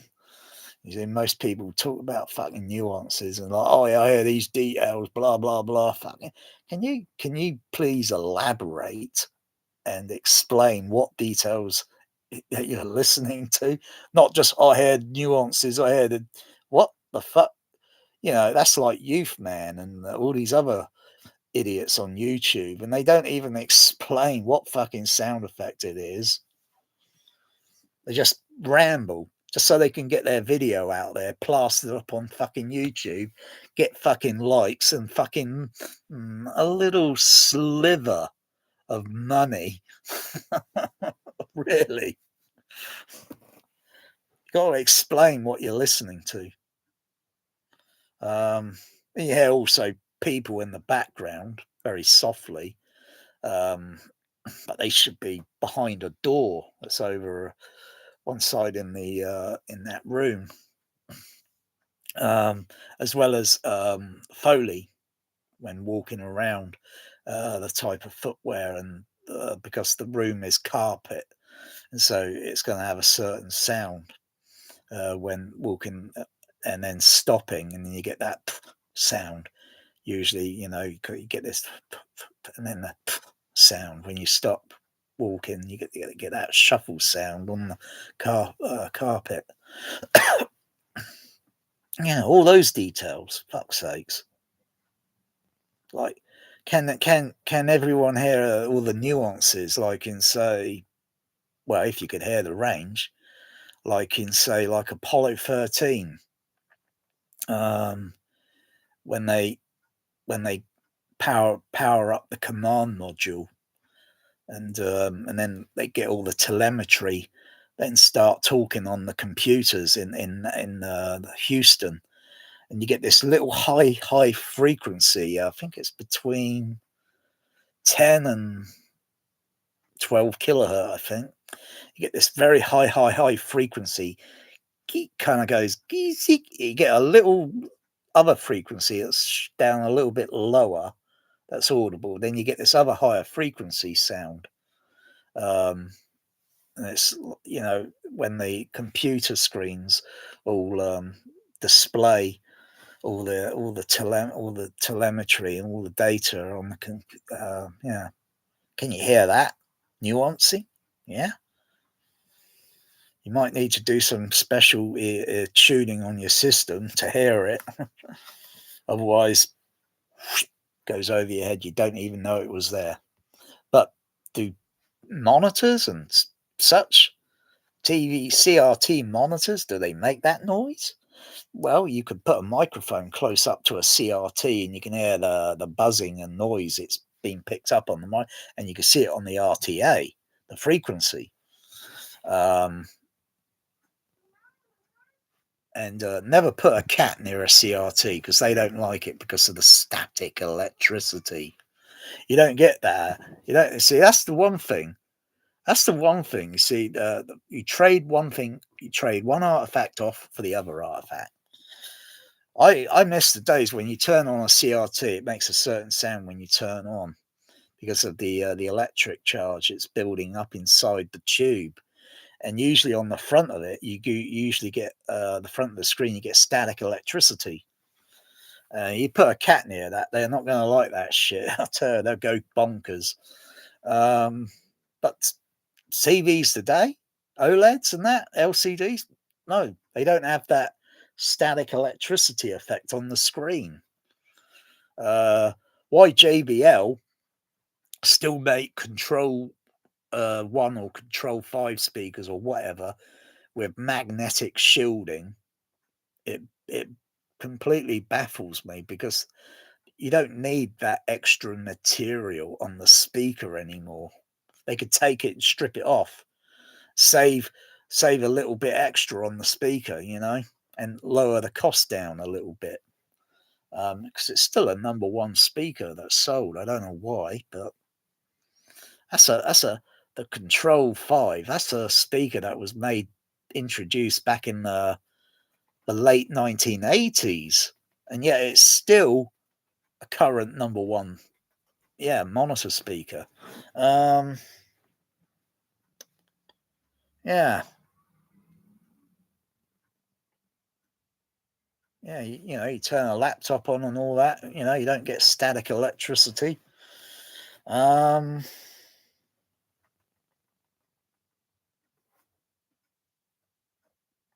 yeah, those days are gone now. Um, I mean, if you turn on a CRT video projector, would you get static electricity on it? Maybe.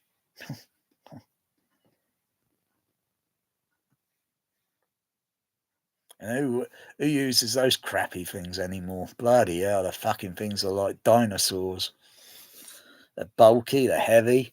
Oh, they're very snobby with the AVS forum back in the fucking days. Oh god, all the snobs with those, like, but oh dear. You just look at the damn things, they're so fucking heavy.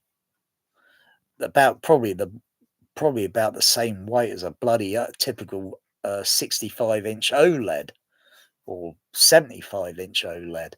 And you can hardly pick it up. You're struggling. Struggling's not good, you know. But then you think of a small amount of fucking plutonium in your fucking hand, and that shit's gonna, you think, fuck, that's heavy. Kaboom. Um,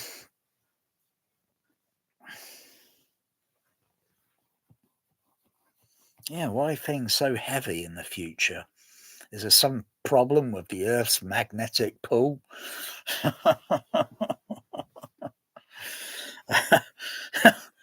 Oh dear.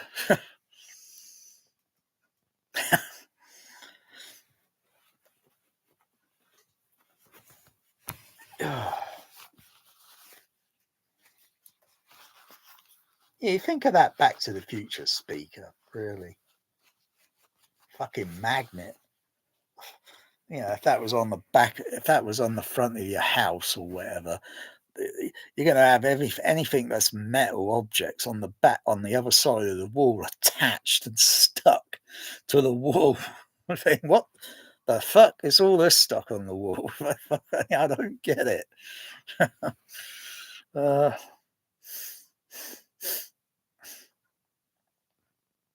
ugh.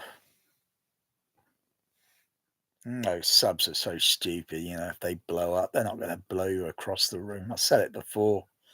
There wouldn't be enough air pressure. It would lose its air pressure. The only thing that will happen, you'll just get startled, and you'll fall over backwards because it was like a shock, and you just stumble and fall backwards. You won't go. Guarantee you won't go 15 feet flying through the air. There wouldn't be enough air pressure in the bloody enclosure to lift a 150-pound body off the fucking floor and throw them 15 feet. Wouldn't be enough air pressure because once it goes ploof, ploof, it's just going to completely lose all its pressure.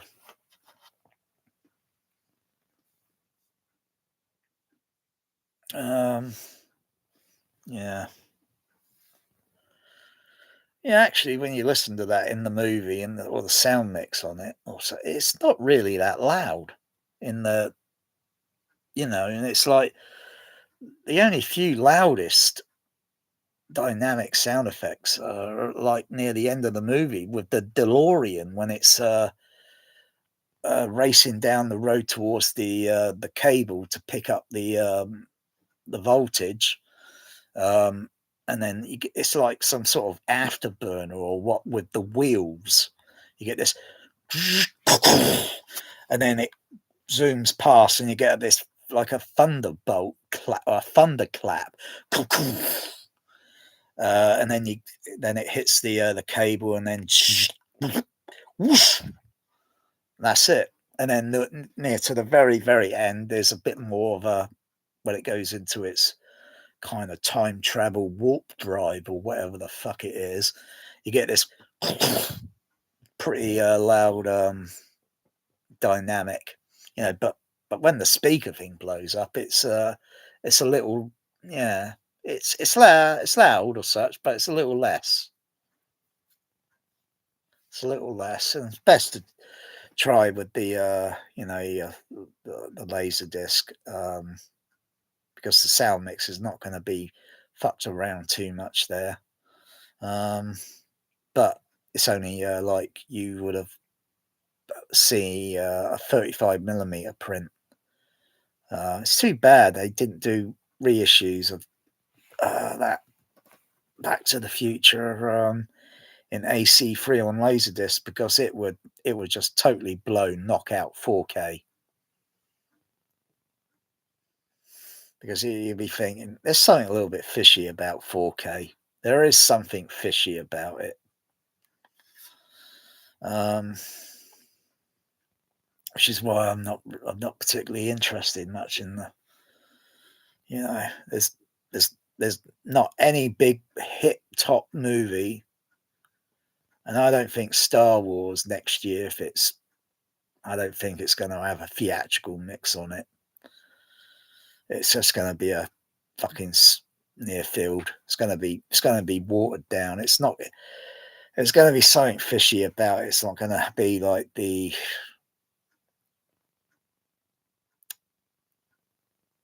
original signature sound. Yeah, sound like Star Wars, but it'd be a Mandela effect. Mark my words. The studios won't allow it.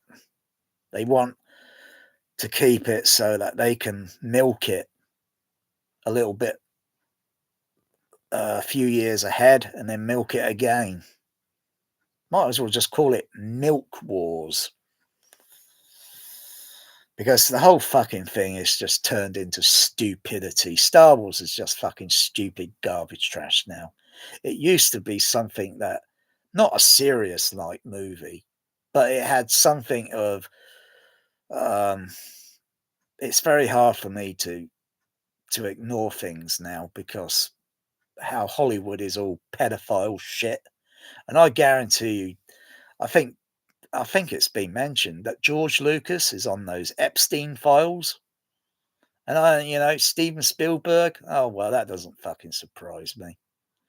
And then what? With those two, and they make Indiana Jones, yeah, a pedophile. Yeah, the penny drops, doesn't it? Anyway, if I go back decades before we all before we all had our, you could say, our childhood raped because of this pedophilia shit that's going around now. The pedophilia shit's been going around for many millenniums. So yeah, it's not likely it's going to stop anytime sooner, and I mean stop, because it is disgusting. Because it just makes me think, like, why do I buy this shit? Because am I supporting the pedophilia in Hollywood? It's not heartbreaking. It's just disgusting. And a lot of people try to ignore it and bite their tongue and stick their head in the sand. Or like, oh, well, I think this movie's brilliant. Oh, it's the 50th anniversary of this fucking Jaws movie or whatever. You got to think. Remember, is everyone getting dementia? Fucking hell. Maybe not everyone in the industry is a pedophile, or a predator, but there are many, and it's disgusting.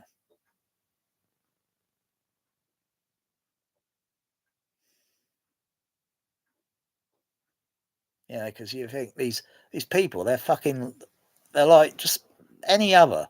They're a loser. They're a loner, and they have to resort to such perverted disgustingness. It's not cool. Not cool.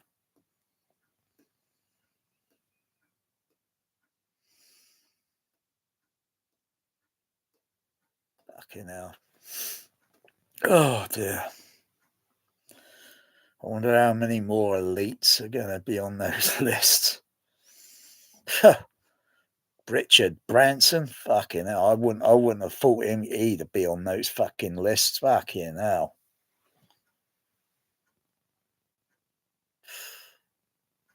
David Beckham, fucking hell, he's been mentioned 9 times in it. Fucking hell. Yeah, well, he won't be bending the football like Beckham anymore. If he's, yeah, I mean, like that, Epstein's got so much dirt on people. My goodness. I wouldn't be surprised if God and Jesus are on those fucking lists.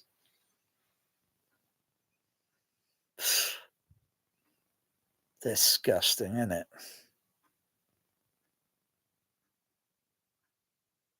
Anyway, let me get off of that because there's already enough fucking videos going around fucking YouTube rambling about that fucking shit, and I'm sick and tired about it. I couldn't give a fucking hoot about that guy. Um,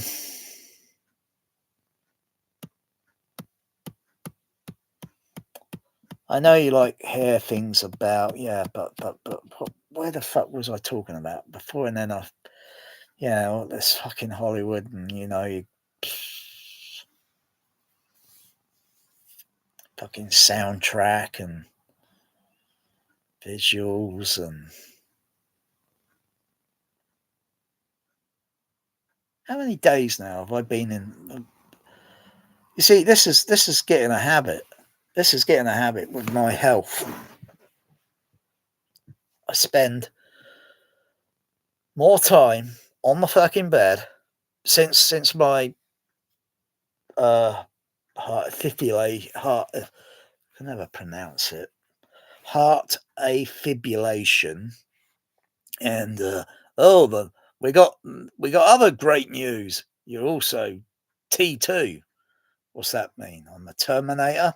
No. Type 2 diabetes. Oh, I'm disappointed. I'm not a Terminator T2.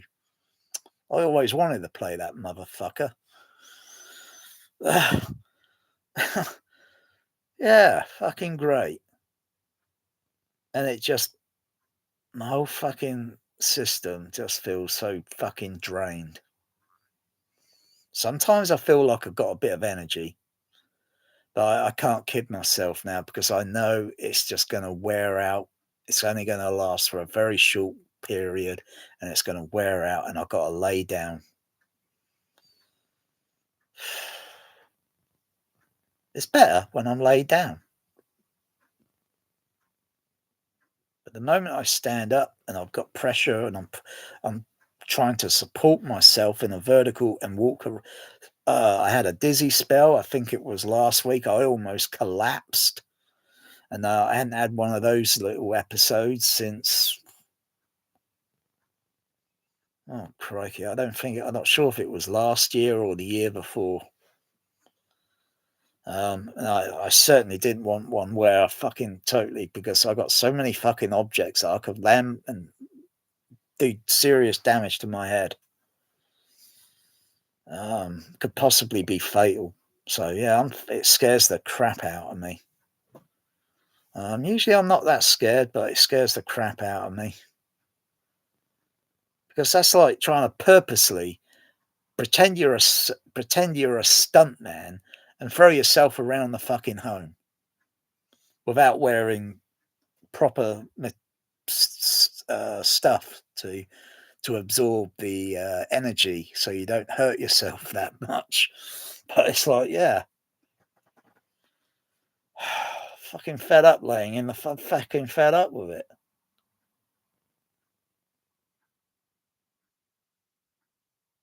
I like to be able to get the bike, put my cat in the carrier, go out on a cool day, something that where the temperature is not well, temperature in my bedroom at the moment is 24 Celsius. I've got the heating on a little bit because the temperature is going down a little bit. Usually when your temperature goes down below 10 Celsius, you got to have some heating on because otherwise you're going to get maybe a cold or whatever else, So um, but I feel okay at the moment. I haven't eaten anything that's too hot because when you do, it's going to warm up your core in your body, your inner core, and you're going to be like, fucking hell, I feel fucking hot. I've got to break out the fucking ice cream or the ice lollies, chew on the ice lollies, yeah, and suck it, and that gradually is going to take the inner core temperature from there, and then gradually it's going to bring it down. Otherwise, you're just going to be like thinking, fucking hell, I want to turn the air conditioning on. and it's fucking winter time. So yeah, just chew on something to cool your inner core down. You could put ice cubes and shit on your head. They ain't gonna do shit. You got to warm, cool down your inner core. Your inner core. I think it's got to stay. I don't know what temperature, but mm, I could Google that and look that information up and think, yeah, that makes sense. See, most people on YouTube wouldn't even think that. Think, oh, look it up, see what because it's all tested and measured by doctors and that and such. So yeah, um, our normal temperature when you put the thing in your ear and 37 Celsius, um, and it will fluctuate. I haven't tested my temperature recently. Oh yeah, that's funny. I haven't tested my temperature recently. But yeah, if I see 35, 36.5 or 37, then I think, yeah, it's okay, it's normal. When it's a little higher than 37, and you think it might be, what do you call it? I forgot what you call it.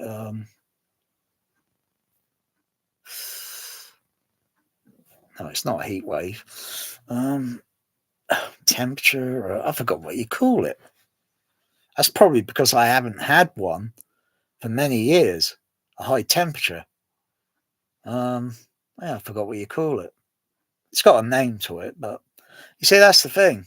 That's probably maybe I'm getting early stage of dementia. Um, um,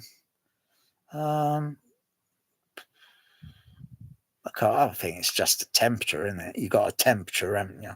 Yeah. Yeah. Yeah. It's like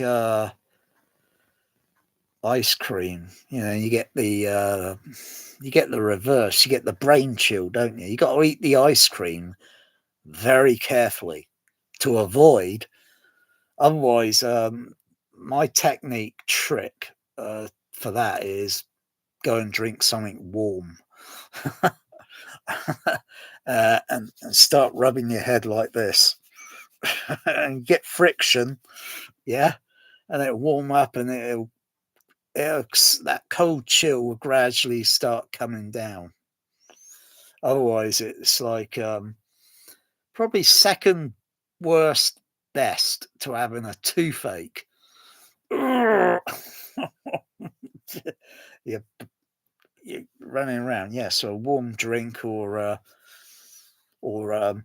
try kind of go kind of get warm air in your mouth. You know, otherwise, when you have something extremely hot curry or spice, whatever it is, chili, whatever, put the flames out with milk. Get that George Lucas milk.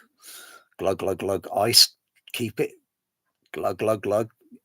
Puts out the flames. Never drink Coca-Cola on top of it. Otherwise, you're going to be banging your head against the wall. Fucking hell. Milk. It eliminates it's amazing. It's amazing. It just eliminates it in just a few seconds. Yeah. So if you go curry, restaurant and all that, make sure you got nice, cold, ice chilled milk on the table. Because what's the point of trying to show that, oh, you're hard and tough and like, no, you look fucking stupid. That's what you do. It makes me look stupid. I got some of those meals, ready meals. They're a bit like bit spicy, and I don't even fucking like them. And there's another meal I might as well get without that hassle. Because what am I thinking? Is those hot spices and all that going to keep a cold away? Oh yeah, if I knew if there was any truth to it, I think, oh yeah, I'd have a little, but not the whole fucking lot. Otherwise, you might as well just put those spices onto a spoon and put it in your mouth with a little bit of water on the spoon. Yeah, fucking hell.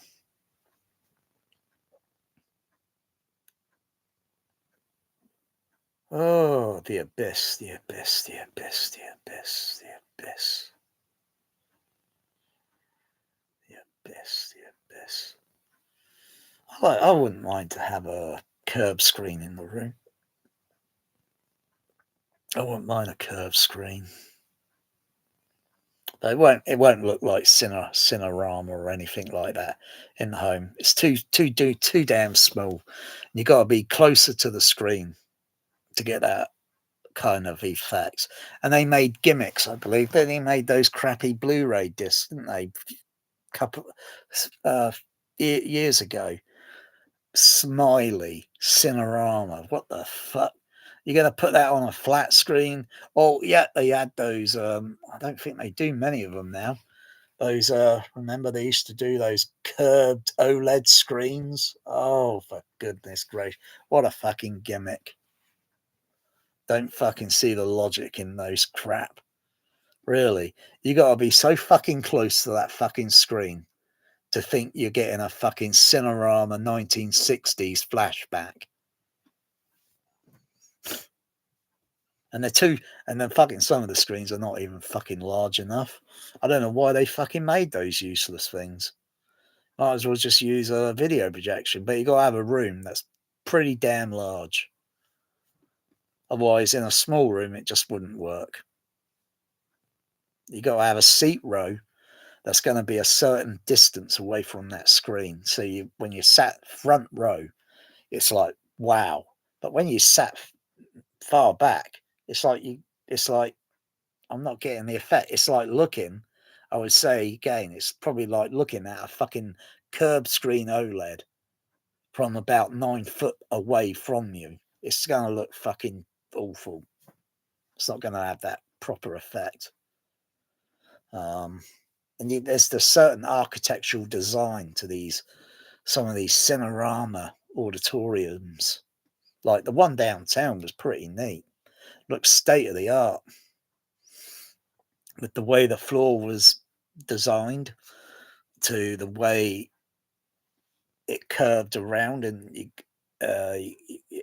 got this kind of wall in front that's got carpet on it, so it blends in, and you got the curved screen, the curved architecture, and then the curtains, and then what right above the curtains are coloured lights, so it like illuminates the curtains. Um, yeah, it looked pretty damn cool.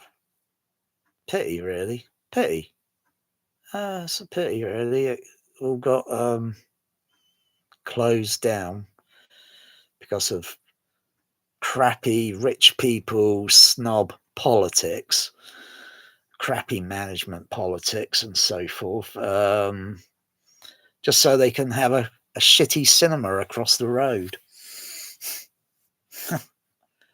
They could have spent the millions, divided, and then put so much in the other cinema, and the other one, and do an upkeeping and makeover, a serious good makeover, and there would have been no need to build a fucking shitty fucking BH fucking two across the road.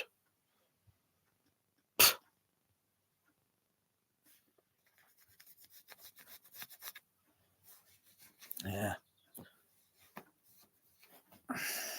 But I don't care about fucking, like I say, I don't fucking care about it anymore. Cinema's slowly fading. You hear that, Mel? Is that a bird outside tweeting? Oh shoot. It's my fucking medication time. Yeah, I heard it again.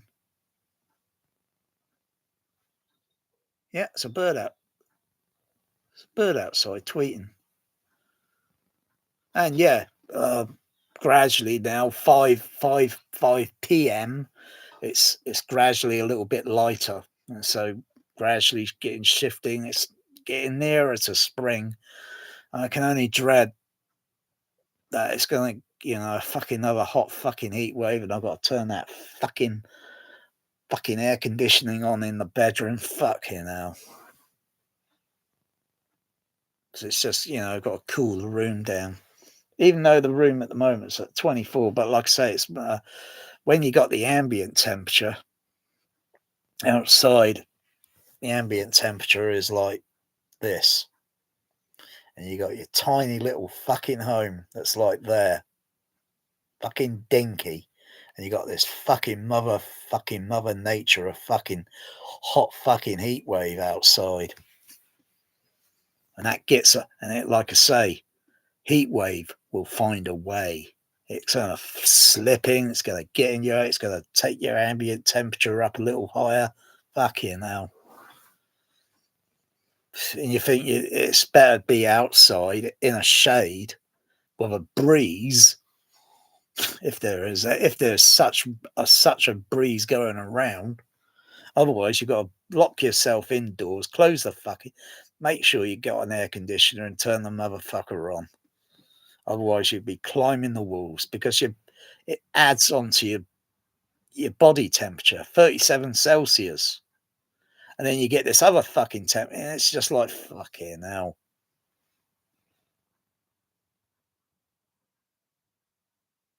I think it's better to probably get an astronaut's spacesuit and then just get into that motherfucker and then just relax with a cold drink. Open the visor, close the visor, and you got cool air going circulating all through it. Because, and then when it's winter time, you jump into your astronaut spacesuit again, warm yourself up, and you can control the temperature. So if it was someone that's maybe got thin blood or something, and usually their body temperature is going to be a little, or the feel's going to be a bit colder, so you want it a little bit warmer. You adjust until it's like comfortable for the individual. Otherwise, you can't perform. You slow down. You get tired, exhausted. You want to lay down, and you're just thinking what way the fucking sun is going round. Or no, actually, it doesn't. What way the Earth is rotating, because it's, and then it goes round the sun, and then it's rotating. Sun doesn't rise. You see all these sci-fi movies, and fucking hell, do they get it wrong? They always making the camera move. Yeah. So, like, you see that shit like in Star Trek: The Motion Picture with the Enterprise with the Earth, and then you think you're seeing a sunrise. That's not a sunrise. The sun is in a stationary position. The Earth is in a stationary position. It orbits around the sun. It has a rotation, but it doesn't go up and fucking down, because modern, early myth, people seeing, they think the sun's rising, and they had no clue. They didn't have satellites back then to go up into space and see, oh wow, the planet's round. It's spherical. The ships going into the horizon thinking they're falling off and going into the unknown.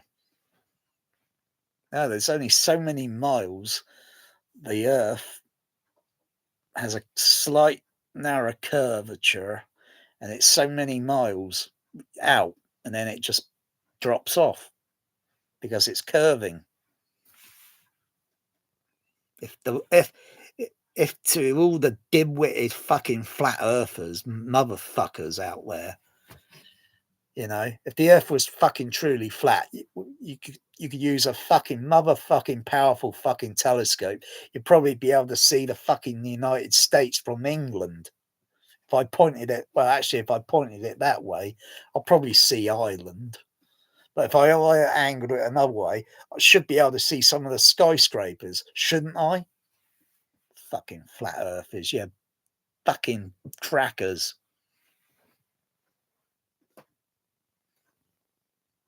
There's forces that you don't even fucking understand. Keep the fucking earth, the rotation, the speed, keeps the fucking ocean, the waters, everything fucking down.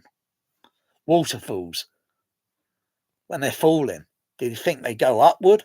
No, they fucking fall. Fucking gravity's pushing it down. Fucking imbeciles. Never known anything like it in my fucking days.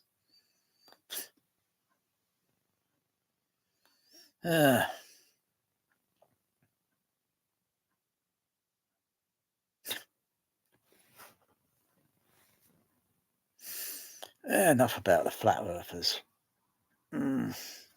Fucking medication. For fuck's sake. Look at my kitty. Oh, you see, you don't see Youth Man doing a video in bed with his missus or anything like that. Now, you don't see any videos like that now, do you? You know why? Because he's full of crap. Like a lot of YouTubers, you know, unreal. This is real. This is uncut. I don't do video editing and shit. Yeah, look at that. Fucking hell. Fucking light outside there now. Fucking hell. You know, usually so many weeks back, it would be about coming up to about 7 a.m. It would still be dark outside. Look at it. Slowly coming out of shadow. Slowly coming out of shadow, and yeah, the sun is easterly direction.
Why have I got the light turned off?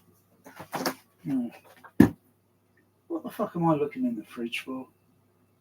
Oh yeah, I've got another smoothie. Oh well, that's not much of a smoothie now. It's more of a sludge. It's like, you know, all that ice that you put in, fine ice into these things. These smoothies, actually, at McDonald's, they're not really that good. I don't know why I fucking buy them. It looks, yeah, I don't know. It hasn't got that frosty. What's it? It's kind of, even though it's been in the fridge, hasn't temperature. The ambient temperatures are different. If I put it in the freezer, it would just go like a solid block of, you know, and it would look crap. Why have I got the fucking light? Why have I got the light turned off?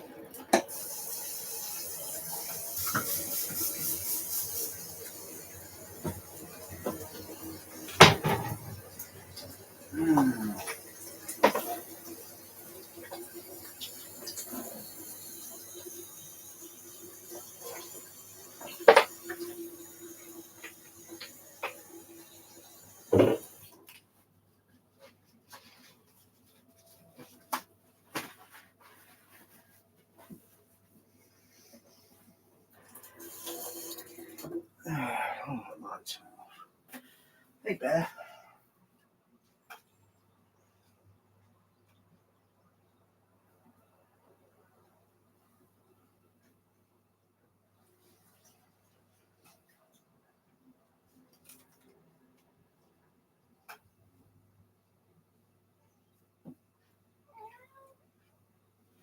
Wow.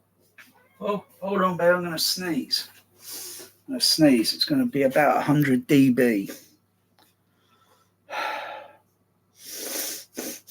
Yeah, I've got to blow my nose. Oh. I'm going to sneeze in a moment. Oh, I don't can do that now. I'm going to sneeze at 100 decibels.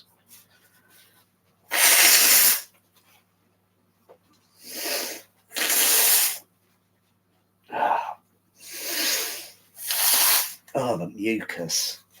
Fucking mucus.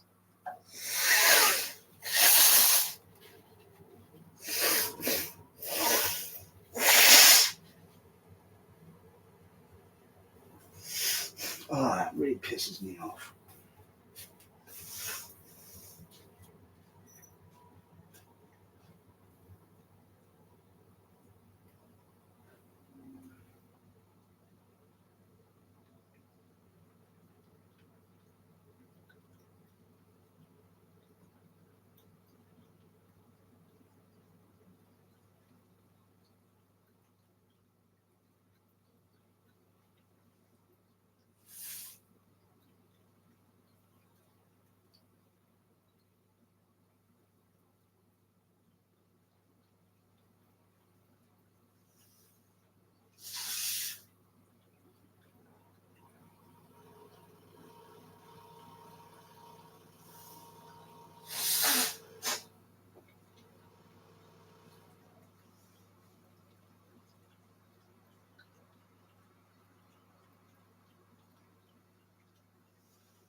Oh.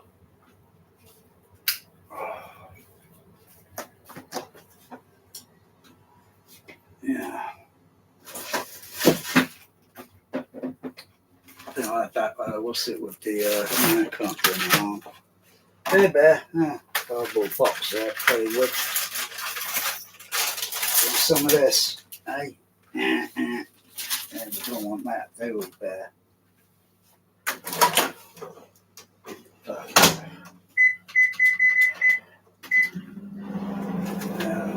Play with that, Bear.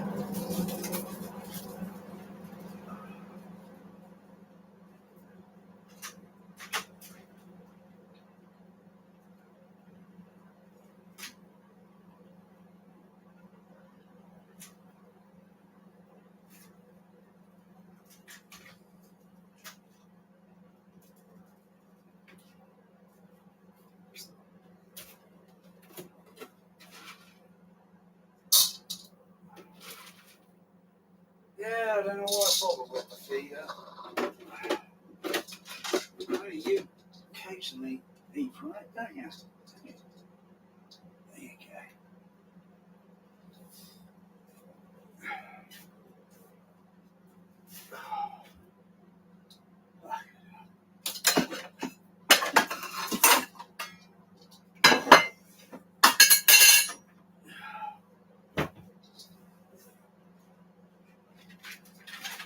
Finish that, what's that?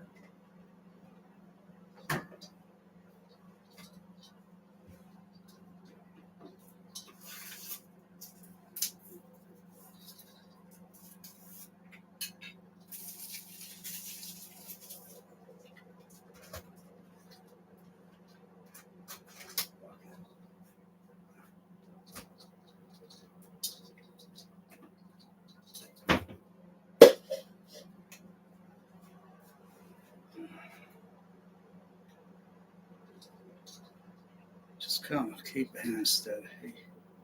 This side. No, it's a slight little, but it could be adrenaline, but this side is always like, bloody hell, what's wrong with me? Fuck's sake.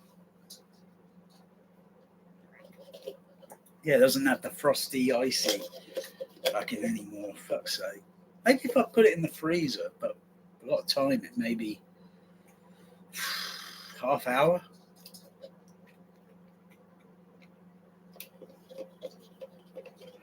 I might as well put fucking ice cubes in it.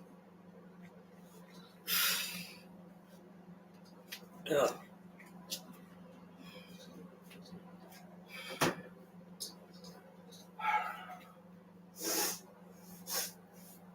Oh, nose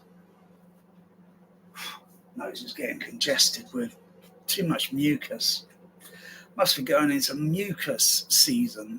There is a season for mucus, I think. Probably the climate. Oh, periods are getting very short. Usually they're 4 hours. No, it's getting short.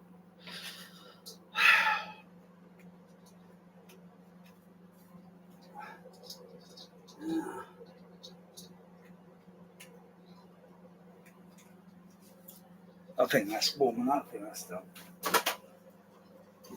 That's done. That's cooked. It's already been cooked. Only heating it up.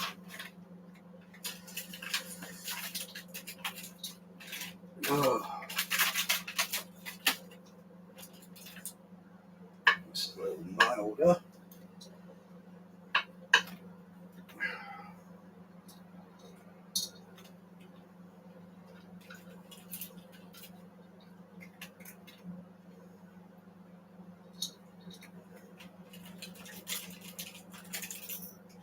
No, it smells kind of like eating dust. You know, like you just gone into an attic, a loft.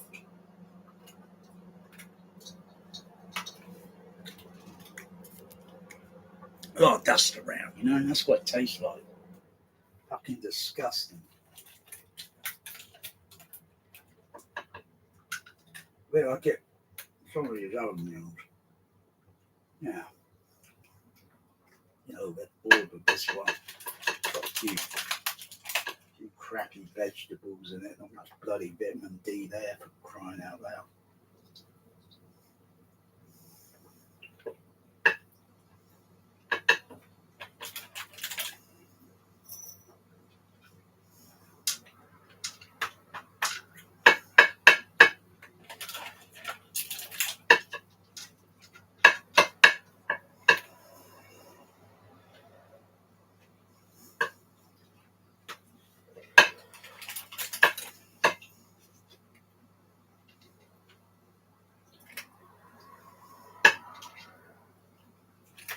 I know what this is. It's like some Indian, Japanese, Chinese curry or whatever the heck it is. I don't know what it is.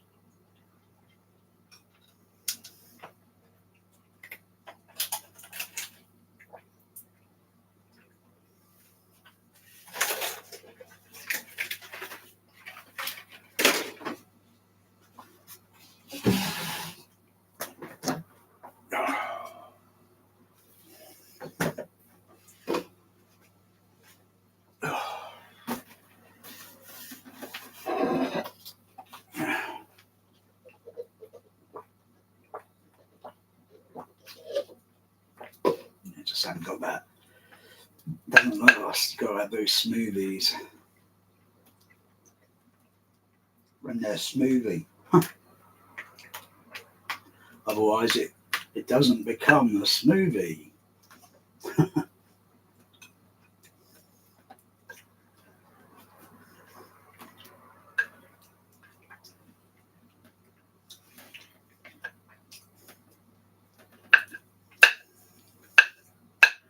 I don't know what this is. It's like eating a fucking bad George Lucas meal. The man that brought you American Graffiti. That brings you Garbage Trash Wars.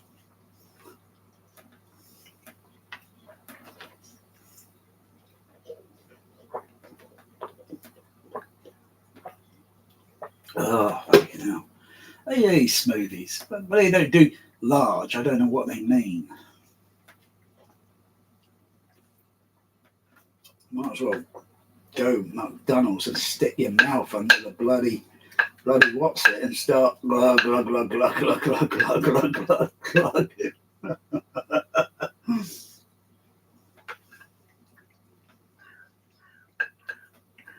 Super smoothie size yourself. Oh, got Russell Crowe outside. Got Russell Crowe. Call 1-800 Russell Crowe. He'll answer your message.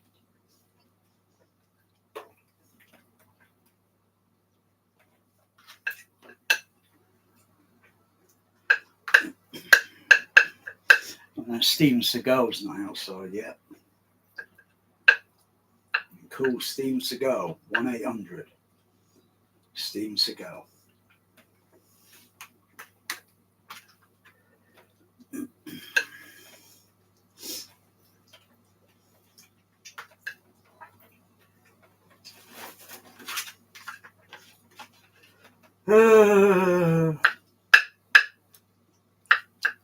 It's got a little spice on this, but not as hot as the other one. I don't like it.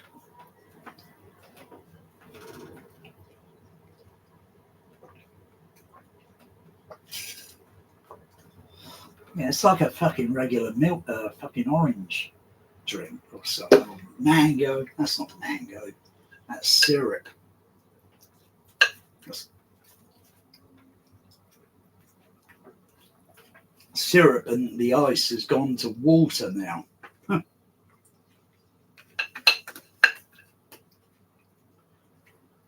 Is that tap water, filtered water, mineral water?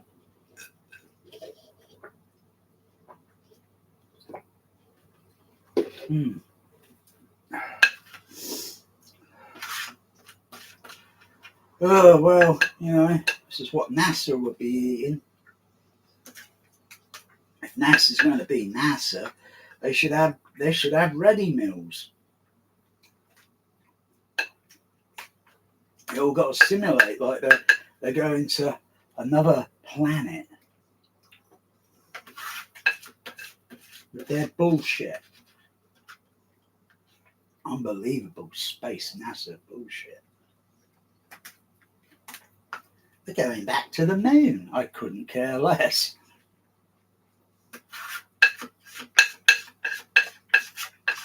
Probably be a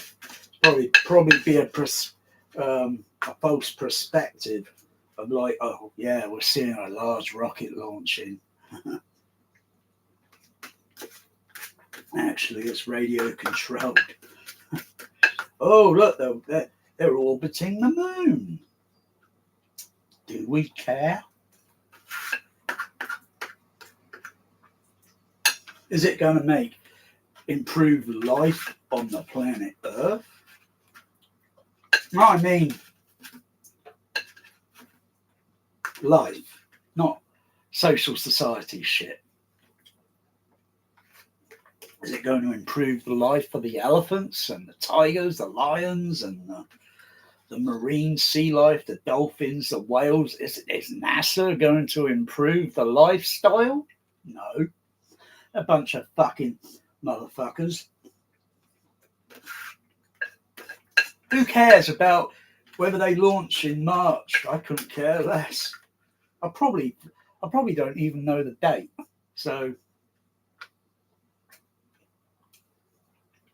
I probably missed the live video. So I don't follow NASA anymore. I don't care. I don't care for their little fucking space trash rubbish. I've been babbling about going back to the moon for bloody 4 fucking decades.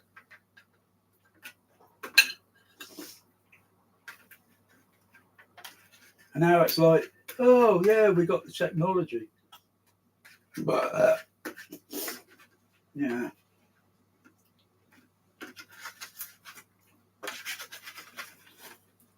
Still got that shitload of radiation that's out in space. That's not good for any life form on this planet. Maybe the scorpion, yeah, get fucking The Rock. You can play the fucking Scorpion King and go out into fucking space. You know, the scorpion, they say, can survive a nuclear fucking blast or what, some fucking radiation shit, whatever, blah, blah, blah.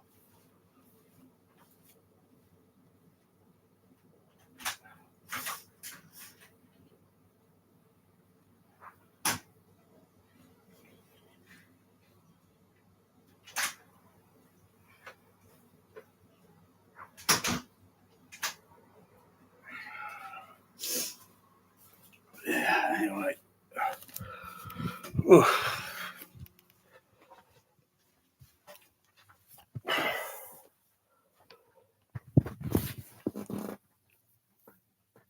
Blah, blah, blah. Blah, blah, blah. Have you any sheep? Yes, sir. Yes, sir. Reback all.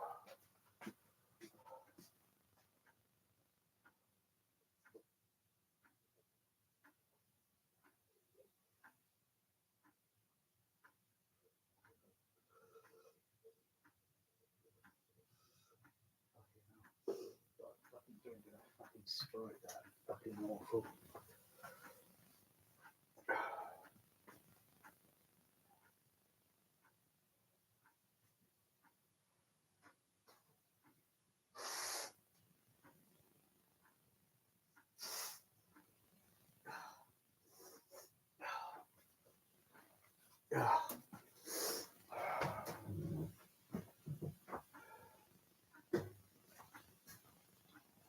Okay, so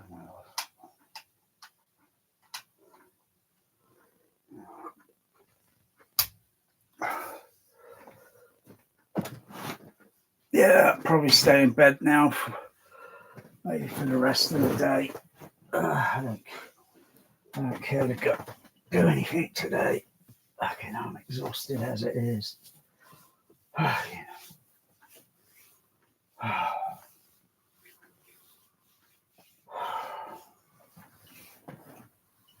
hell.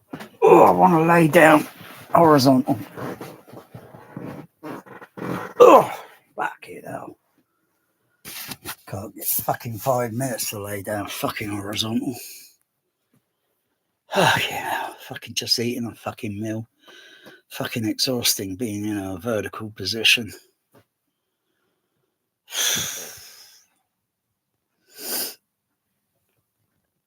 Oh.